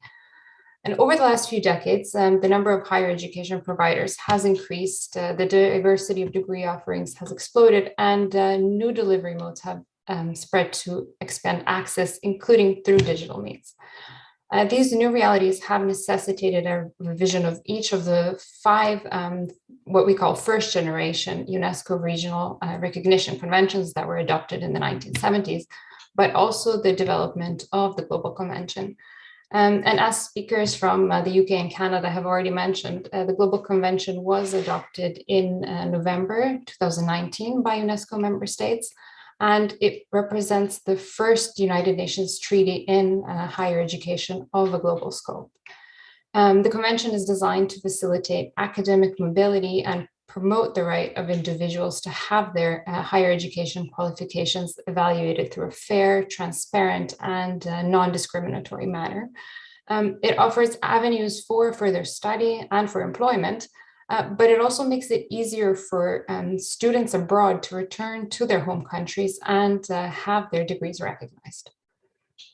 Unfortunately, the COVID-19 pandemic has affected student mobility trends and caused setbacks to research activities. However, at the same time, it has unlocked more innovation than in decades, and it has demonstrated the importance of inter-university cooperation in driving the recovery. This is precisely why the circulation of knowledge and research between education systems at the global level facilitated by the Global Convention is so important. So the Convention aims to strengthen research cooperation by facilitating international exchanges of students, teachers, researchers, and job seekers. There's an increased need to speed up international efforts to build a connected higher education ecosystem, also ensuring universal access to digital learning, but also affordable higher education. And at the same time, distance learning and other forms of cross-border higher education are contributing to a rise in virtual academic mobility. Of course, with all the challenges that new forms of provision present for regulators and for quality assurance. So it is crucial to strengthen the recognition of qualifications obtained through online provision, which of course requires quality assurance agencies to define standards and principles for good practice, e-learning, and e-assessments. The Global Convention goes a long way in this sense with its provisions on non-traditional learning modes, which offers a form of framework for countries.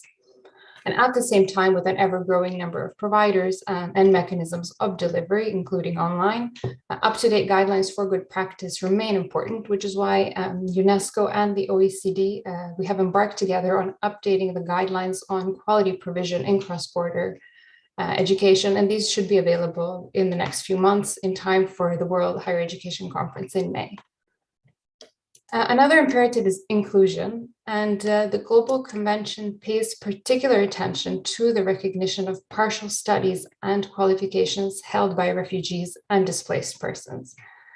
This not only facilitates their access to higher education, which stands at less than 5% today, but also into the labor market and ultimately integration into host communities.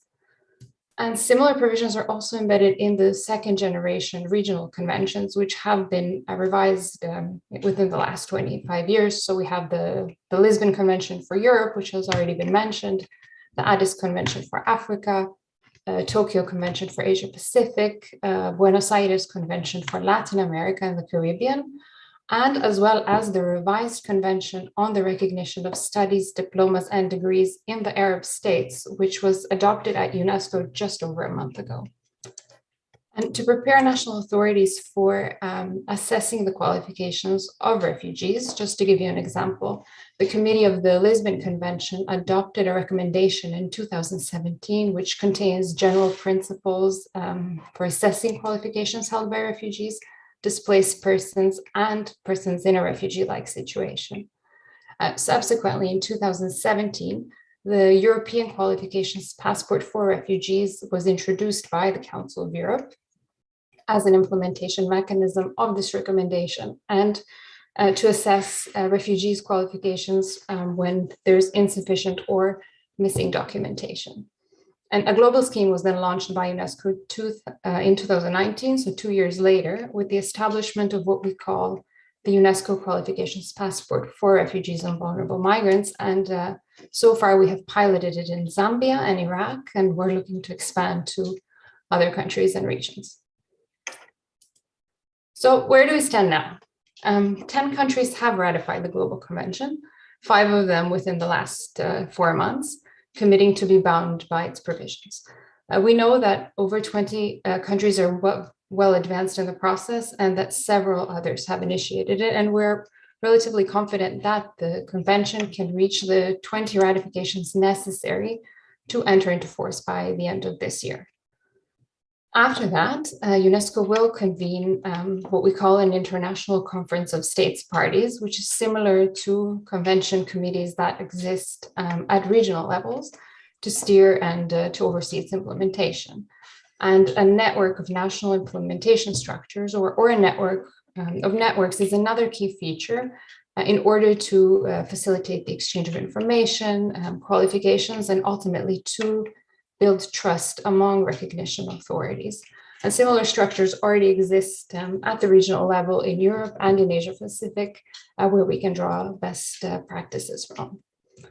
A question that we get often, and something that I would like to highlight, is that the Global Convention is implemented in complementarity with the 5 regional recognition conventions in higher education. So what does this mean? Essentially, while the regional conventions facilitate recognition and mobility within a region, the Global Convention facilitates this between regions. So we always encourage countries to join both. And by joining the Global Convention, countries commit to raising the quality of higher education at home and worldwide, to strengthening international cooperation, and helping make academic mobility and the recognition of qualifications a reality for millions. International mobility and recognition will also be one of the key themes at the UNESCO World Higher Education Conference, which is taking place in Barcelona this May. And the conference aims to set the global higher education agenda for 2030 and beyond.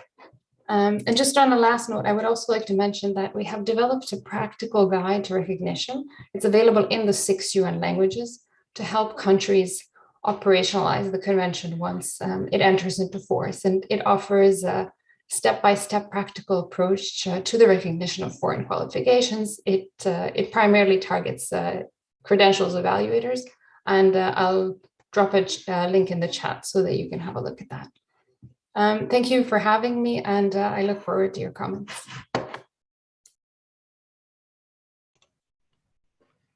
Thank you very much, Vania, for the informative and how the Global Convention are making such an effort to bridge the gap between different countries and regions for more eco-sustainable educational system, and especially for making the effort and the high effort to make higher education more accessible and affordable for many individuals around the world. Now we will move to Mr. Steve Miller, where we will discuss the assessment of credentials earned via non-traditional studies. Mr. Chris have extensive experience in course development and courses validation, international quality assurance systems, and industrial accreditation. Also, Steve has led and delivered broadcast industry training in various countries around the world to raise standards, improve employer engagement, increase internationalization, and body capacity. The floor is yours, Mr. Steve. Hello, can you hear me okay? Yes. Good, okay, thank you. And it's very nice to be with you today. And what I wanted to talk about in this presentation was assessment issues in non-traditional learning and non-traditional modes of learning. And we're also going to have a think about some of the issues maybe relating to workplace-based skills and labor market issues as well. Okay, next slide, please. So I suppose we should begin by talking about what is non-traditional learning. A reminder, non-traditional learning broadly is anything that is not traditional learning in a classroom or in a usual institutional environment. And that can be part-time or flexible modes of delivery. It can be distance, flexible, open learning modes. And it could be what is fashionable at the moment, which is online and hybrid learning. And of course, a lot of institutions have adopted these tools to deal with COVID and the issues around COVID. Now, all of those modes could be modes which are used by accredited institutions. But I would like in this presentation to invite you to consider how we might also think about non-accredited institutions or non-accredited providers. You know, we could look at the kind of learning that is provided by them also. And in particular, we could look at workplace-based learning. And in particular, also, we could look at informal and non-formal learning.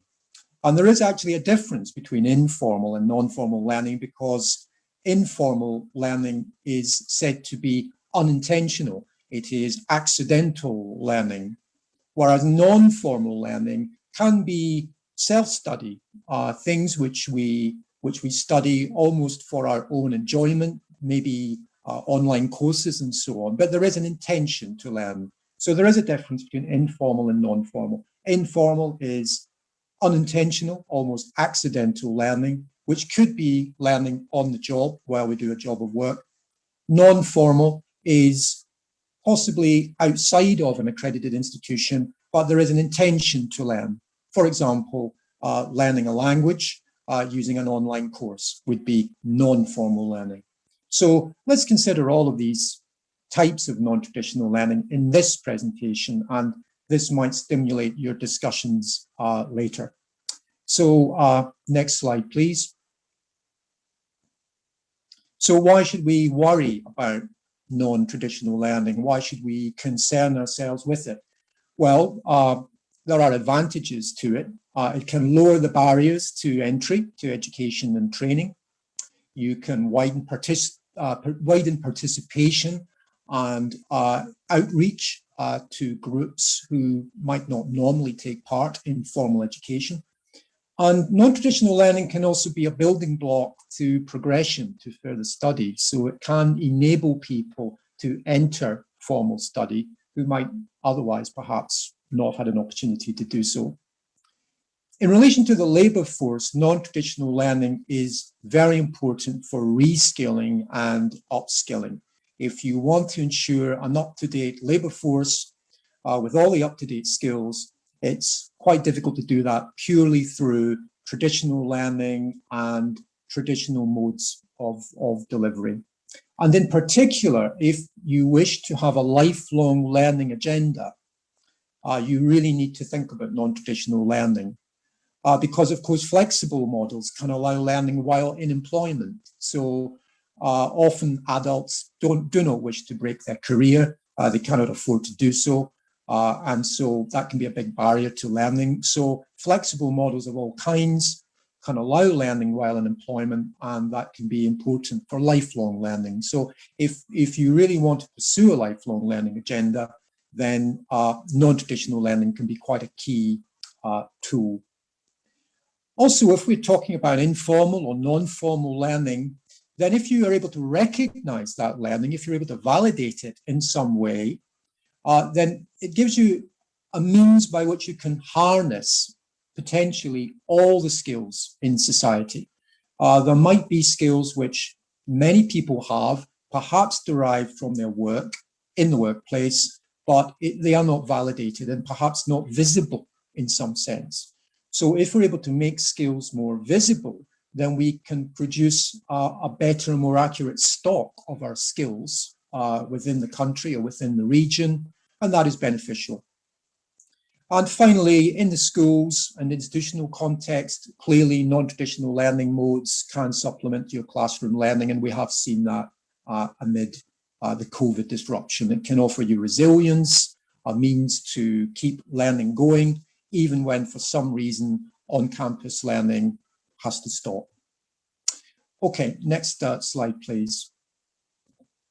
So I know that earlier today there has already been discussion about learning outcomes and frameworks, and I think really this is the key to assessing non-traditional modes of learning. If you have a learning outcomes-based approach in your educational system, a learning outcomes-based approach to the design of the qualification, to the design of curriculum, then potentially you have the means to assess all forms of learning.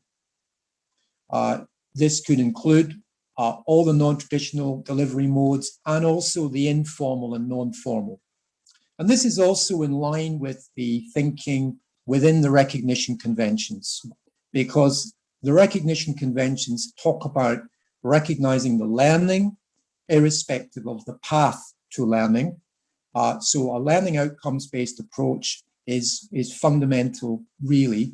And also, if you have a national qualifications framework in which you define levels of knowledge, understanding, and skills, then you have a reference point for assessment.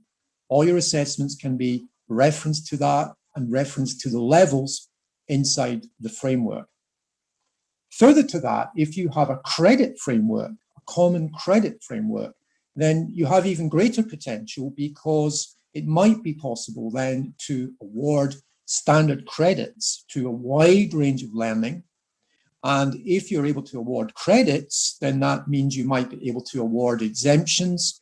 when a learner wishes to pursue formal study. You might actually be able to say that that learner is able to skip certain modules within a modular course because they have the prior learning.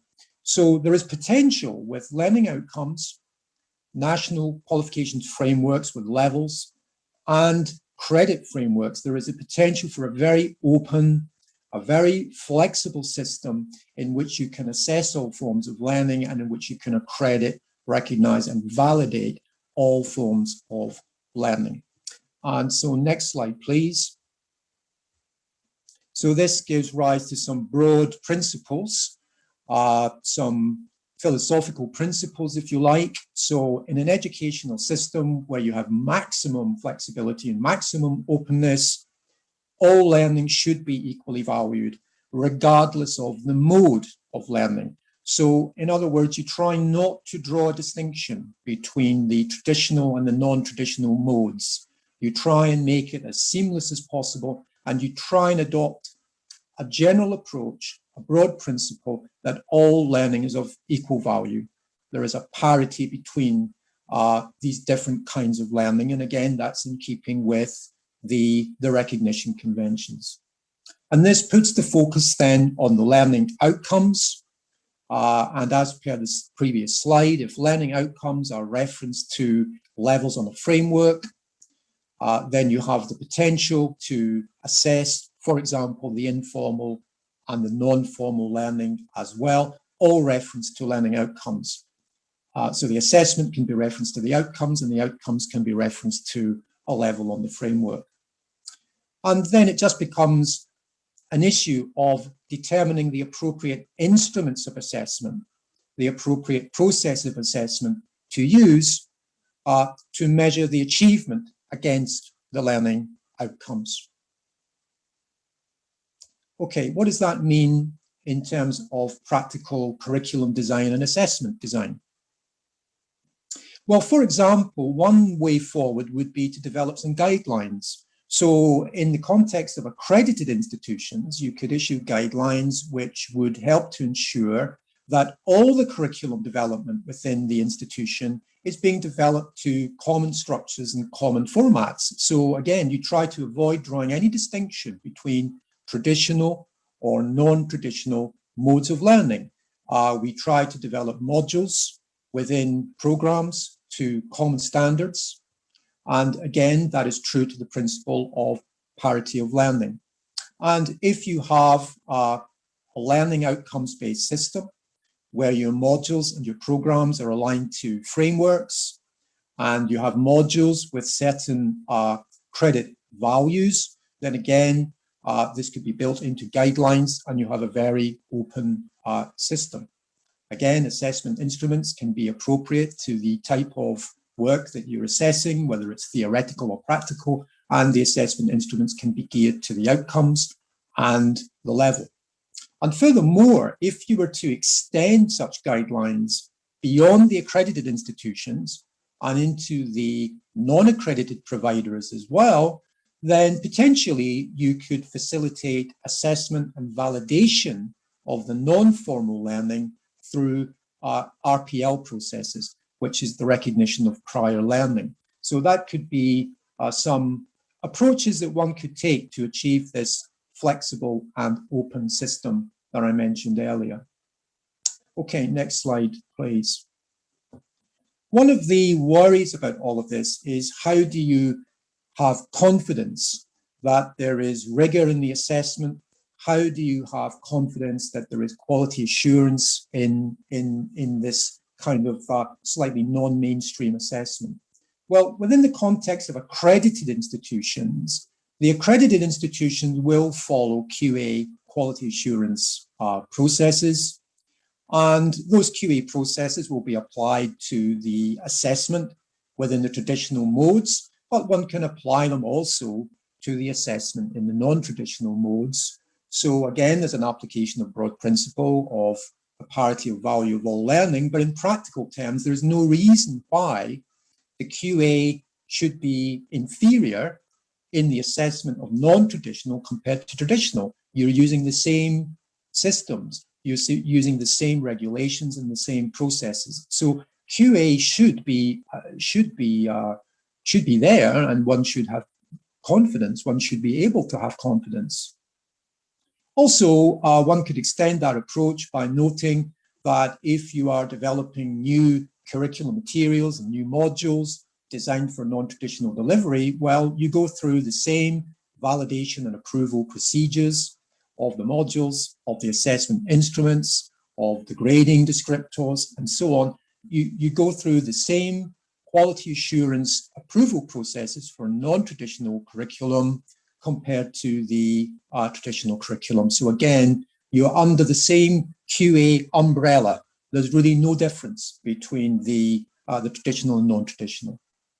And likewise, the normal marking moderation, so all the usual kind of QA processes one would use in respect of grading, the marking moderation, your internal verification, any external verification processes can all apply to your non-traditional modes as with the traditional modes.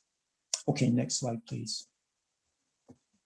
I wanted to introduce this concept to you, the idea that one could have non-accredited learning, but accredited assessment. So if you do want to harness and validate all of the learning that takes place across all of the contexts, including the informal and the non-formal, well, why not use accredited assessors to assess the work? So even although a provider, for example, an employer in the workplace, so the employer might not be accredited, but maybe you could use an accredited assessor who can go in and assess that work. And again, this helps to assure the quality because your assessor could be trained and qualified, and they could go in and, for example, assess individual workers' skills which have been learned on the job. And there is a system like that in the UK where assessors can be trained and qualified in assessment techniques which are specific to the workplace. And that could include, for example, observation could be an instrument of assessment in the workplace where the assessor observes the work being done, and a checklist-based approach could be taken. Is the work being done up to national standards that one would expect for that type of trade or that type of craft or that type of job? The assessor might engage in discussion, professional discussion with the person in the workplace to discuss the work. The person doing the work could be quizzed, interrogated as well about the work which they've done, or the worker might do some kind of critical reflection on the work that they've done. So if you train and qualify assessors in these techniques, well, you could assure quality and you could capture and harness and validate some of that learning which is happening in non-accredited settings, non-traditional settings.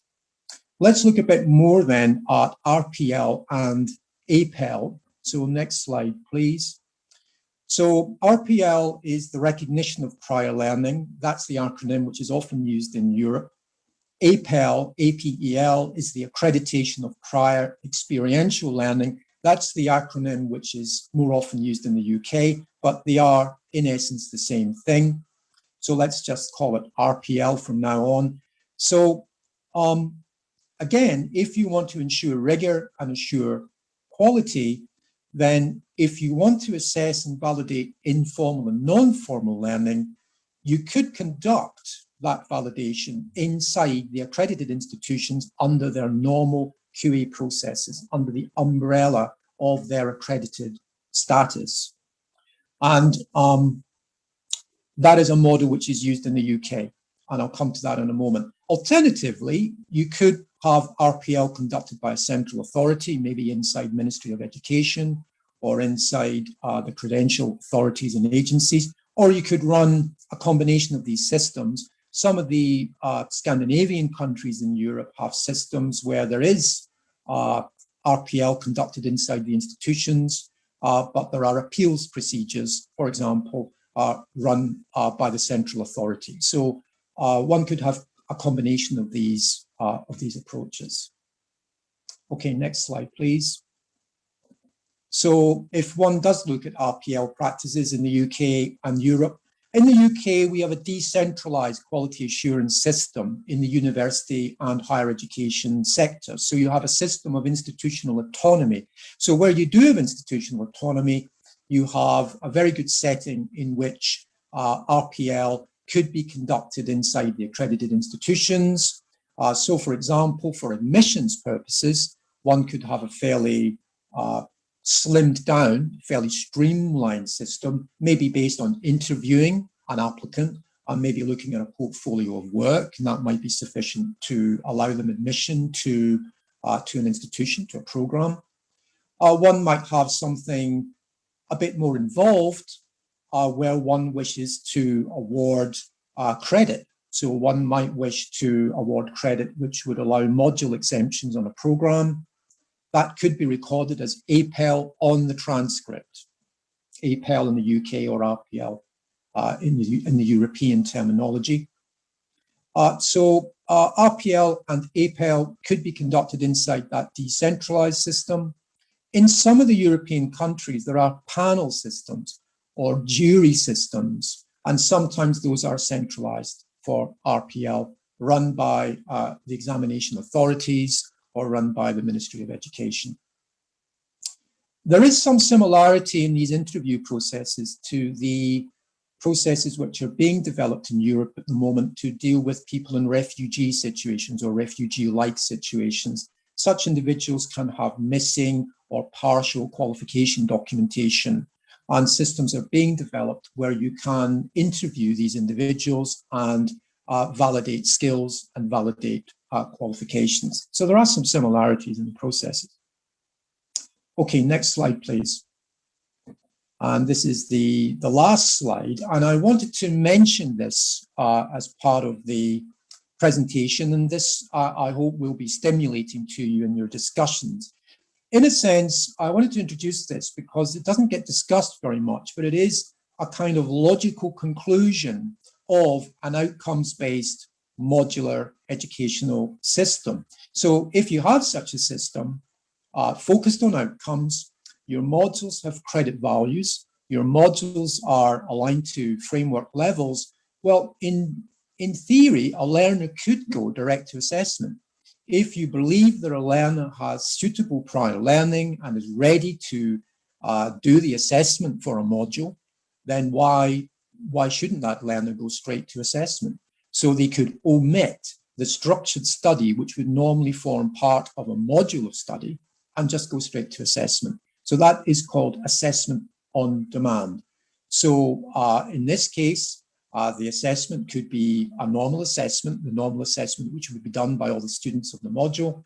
So you assess the learning, the skills, the knowledge, the understanding under all the normal assessment conditions. It's simply that the student is using the prior learning rather than the structured learning, which they might normally have done in the traditional mode.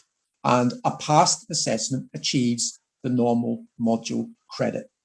And in a way, that is a practical way of demonstrating the equal value of the learning, whether it is non-traditional or traditional, because the students would all be doing the same assessment for that module as part of the program. The next slide is simply to say thank you for listening. My contact details are there, and I'll be happy to deal with any discussion points in the Q&A session. Thank you.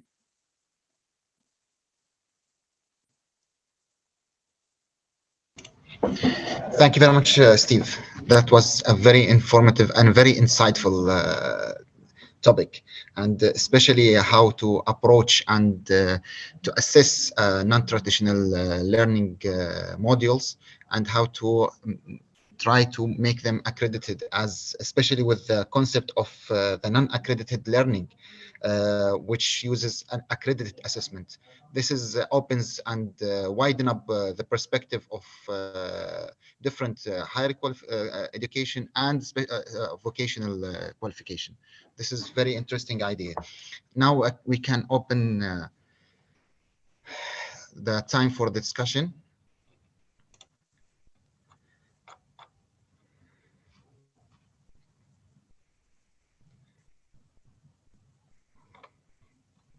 sorry, I'm just.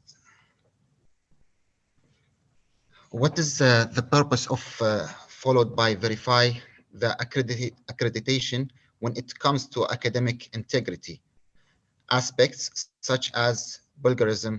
What type of plagiarism verification is followed by for quality insurance? Is that directed at myself? Yeah. Well, yeah, I did think about including some sections about these kind of security or regulatory considerations. I think sometimes it's called online proctoring. So maybe if you have online assessments and things like that, how do you ensure the security of the assessment? How do you ensure that an individual doing maybe, say, for example, an online assessment is the actual person and not an imposter or something? That is an area of activity. It's quite a commercial area. There are various commercial solutions that one can use to ensure that someone sitting in a laptop is the person that they claim to be while they do some kind of online assessment. I think some of the English language testing institutions set great store by various kinds of online security tools. Now, the question was specifically about plagiarism. The issues around plagiarism depend on the particular instrument of assessment that you're using. So, for example, if you are assessing skills in a workplace and you're actually assessing the skills that someone is using while they do a job at work, while they do a task in a workplace, well, plagiarism doesn't really then enter into it.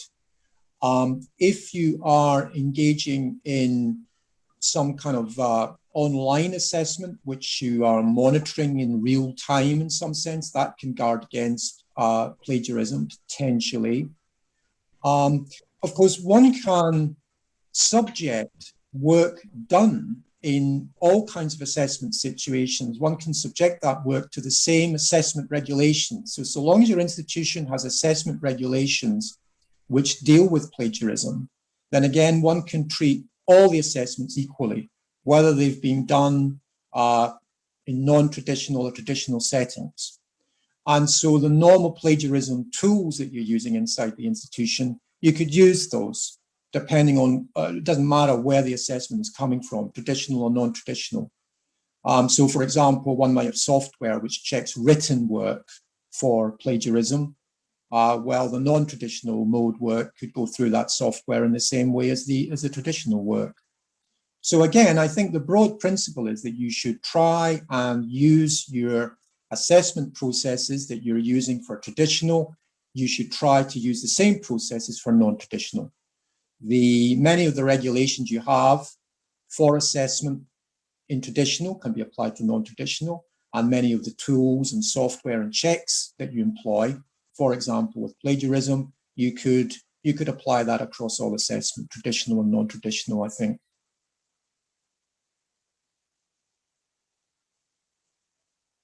You're on mute. You're on mute. Thank you very much, Steve. Vanya, there is a question on how accreditation bodies may deal with new streams and programs which might impulse outdo a certain needs and tech development. Well, I mean, the UNESCO Global Convention provides a framework for countries. UNESCO doesn't deal with accreditation or recognition directly. So in the convention, we have provisions on non-traditional learning modes, which touch upon informal, non-formal, and formal learning. And it is up to countries to define their quality assurance standards using the Global Convention as a guideline in order to uphold academic standards and ensure that trust is continuously maintained. Now, with the proliferation of different learning modes, we have been working on a guide together with the OECD. It will be available in the next 2 months, and I can share that with you. That will offer some preliminary guidelines, but at the same time, guidelines for countries to develop on their own. Thank you, Vanya. Steve, there's a question. I think it falls under the non-accredited learning on how do performance-based assessment can be linked to the quality assurance and to be accredited as a learning outcome? Well, I think it's quite a complicated question. The best way might be to think about some practical examples. So, for example, let's take a case where you have an individual who is applying to a higher education institution for entry to a particular program. So one could perhaps interview that candidate, even if they lack the normal formal entry qualifications for that program. One could interview that candidate. That candidate might have suitable, relevant prior learning for a particular program or for a range of potential programs inside the institution. One could then interview that candidate. One could possibly ask for a portfolio from that candidate. It would then be the job of the institution and the staff inside the institution to assess that portfolio and to assess the information that they're deriving from the interview. And then that might lead to a decision that that student does have suitable prior learning to allow the admission to the program. Now, if you then take that a step further, would it be possible to assess that prior learning in relation to particular modules on that course? Could we maybe give that applicant exemption from certain modules because they have relevant work experience, for example? The answer is yes, potentially you could. You could use the direct to assessment model. So you could say the staff of the accredited institution, again, can make these judgments. That could be quality assurance staff, it could be admission staff, it could be relevant subject staff. So one might even have a team of staff involved in RPL processes. So that team would make an informed decision that maybe the suitable prior learning would be quite a good match for certain modules in the program. So you could go straight to assessment on those modules, in which case the normal assessment would be done and the credit could be awarded. Or it might be that, again, you would go through some kind of RPL process where you interview the candidate and maybe review a portfolio of work. And one could make a view, and the people taking the view would be the people inside the accredited institution. So in that sense, you would be following some form of structured procedure. That structured procedure would have been developed inside the normal QA processes of the institution. And everything is happening under the QA umbrella of that accredited institution, according to the regulations and the processes of the institution. So one can bring rigor, I think, to the process. Just because it's non-traditional learning does not mean that you cannot have structured approaches to assessment, which are done in accordance with regulations and done in accordance with processes and QA systems. Thank you very much, Steve. Thank you, everyone, for attending. I hand it now to Her Excellency, Ms. Mohra. السلام عليكم.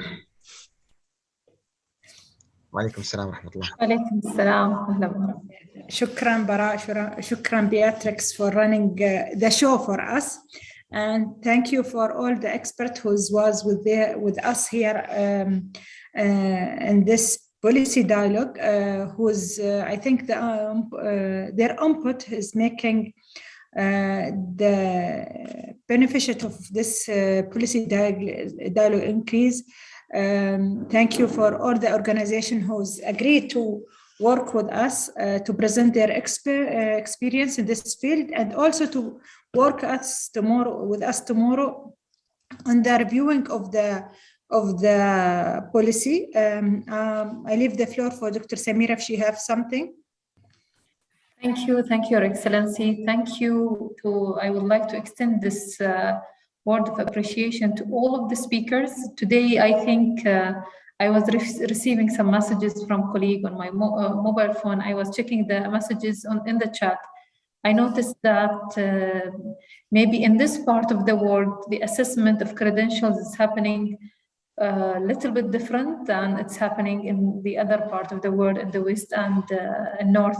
So it was very eye-opening, today's session, how the assessment need to be centered around learning outcome rather than doing the what's so-called policing or what other approaches of checking the whether the students or the learners had conducted the session or actually attend the session. So whether the traditional, non-traditional mode of studies is of value anymore, we have to reconsider all of this and more.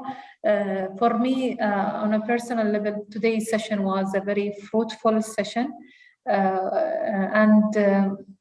I would like to thank all of the attendees. We have more than 520 attendees today. We were checking the chat, very excellent and positive feedback. Thank you all. Thanks to every single person who attended, who participated, who spoke today. And I have no more words to express my happiness and appreciation, and looking forward for further qualification, again, because I'm working in qualification, for further collaboration with the organizations in today's session. And please, if you allow us, we'll take this opportunity to get you in touch with our colleagues in the GCC countries and whoever would like to extend their collaboration with you. Thank you all. Thank you everyone. And see you, our expert, tomorrow, inshallah. Thank you. Thanks. Thank you very much.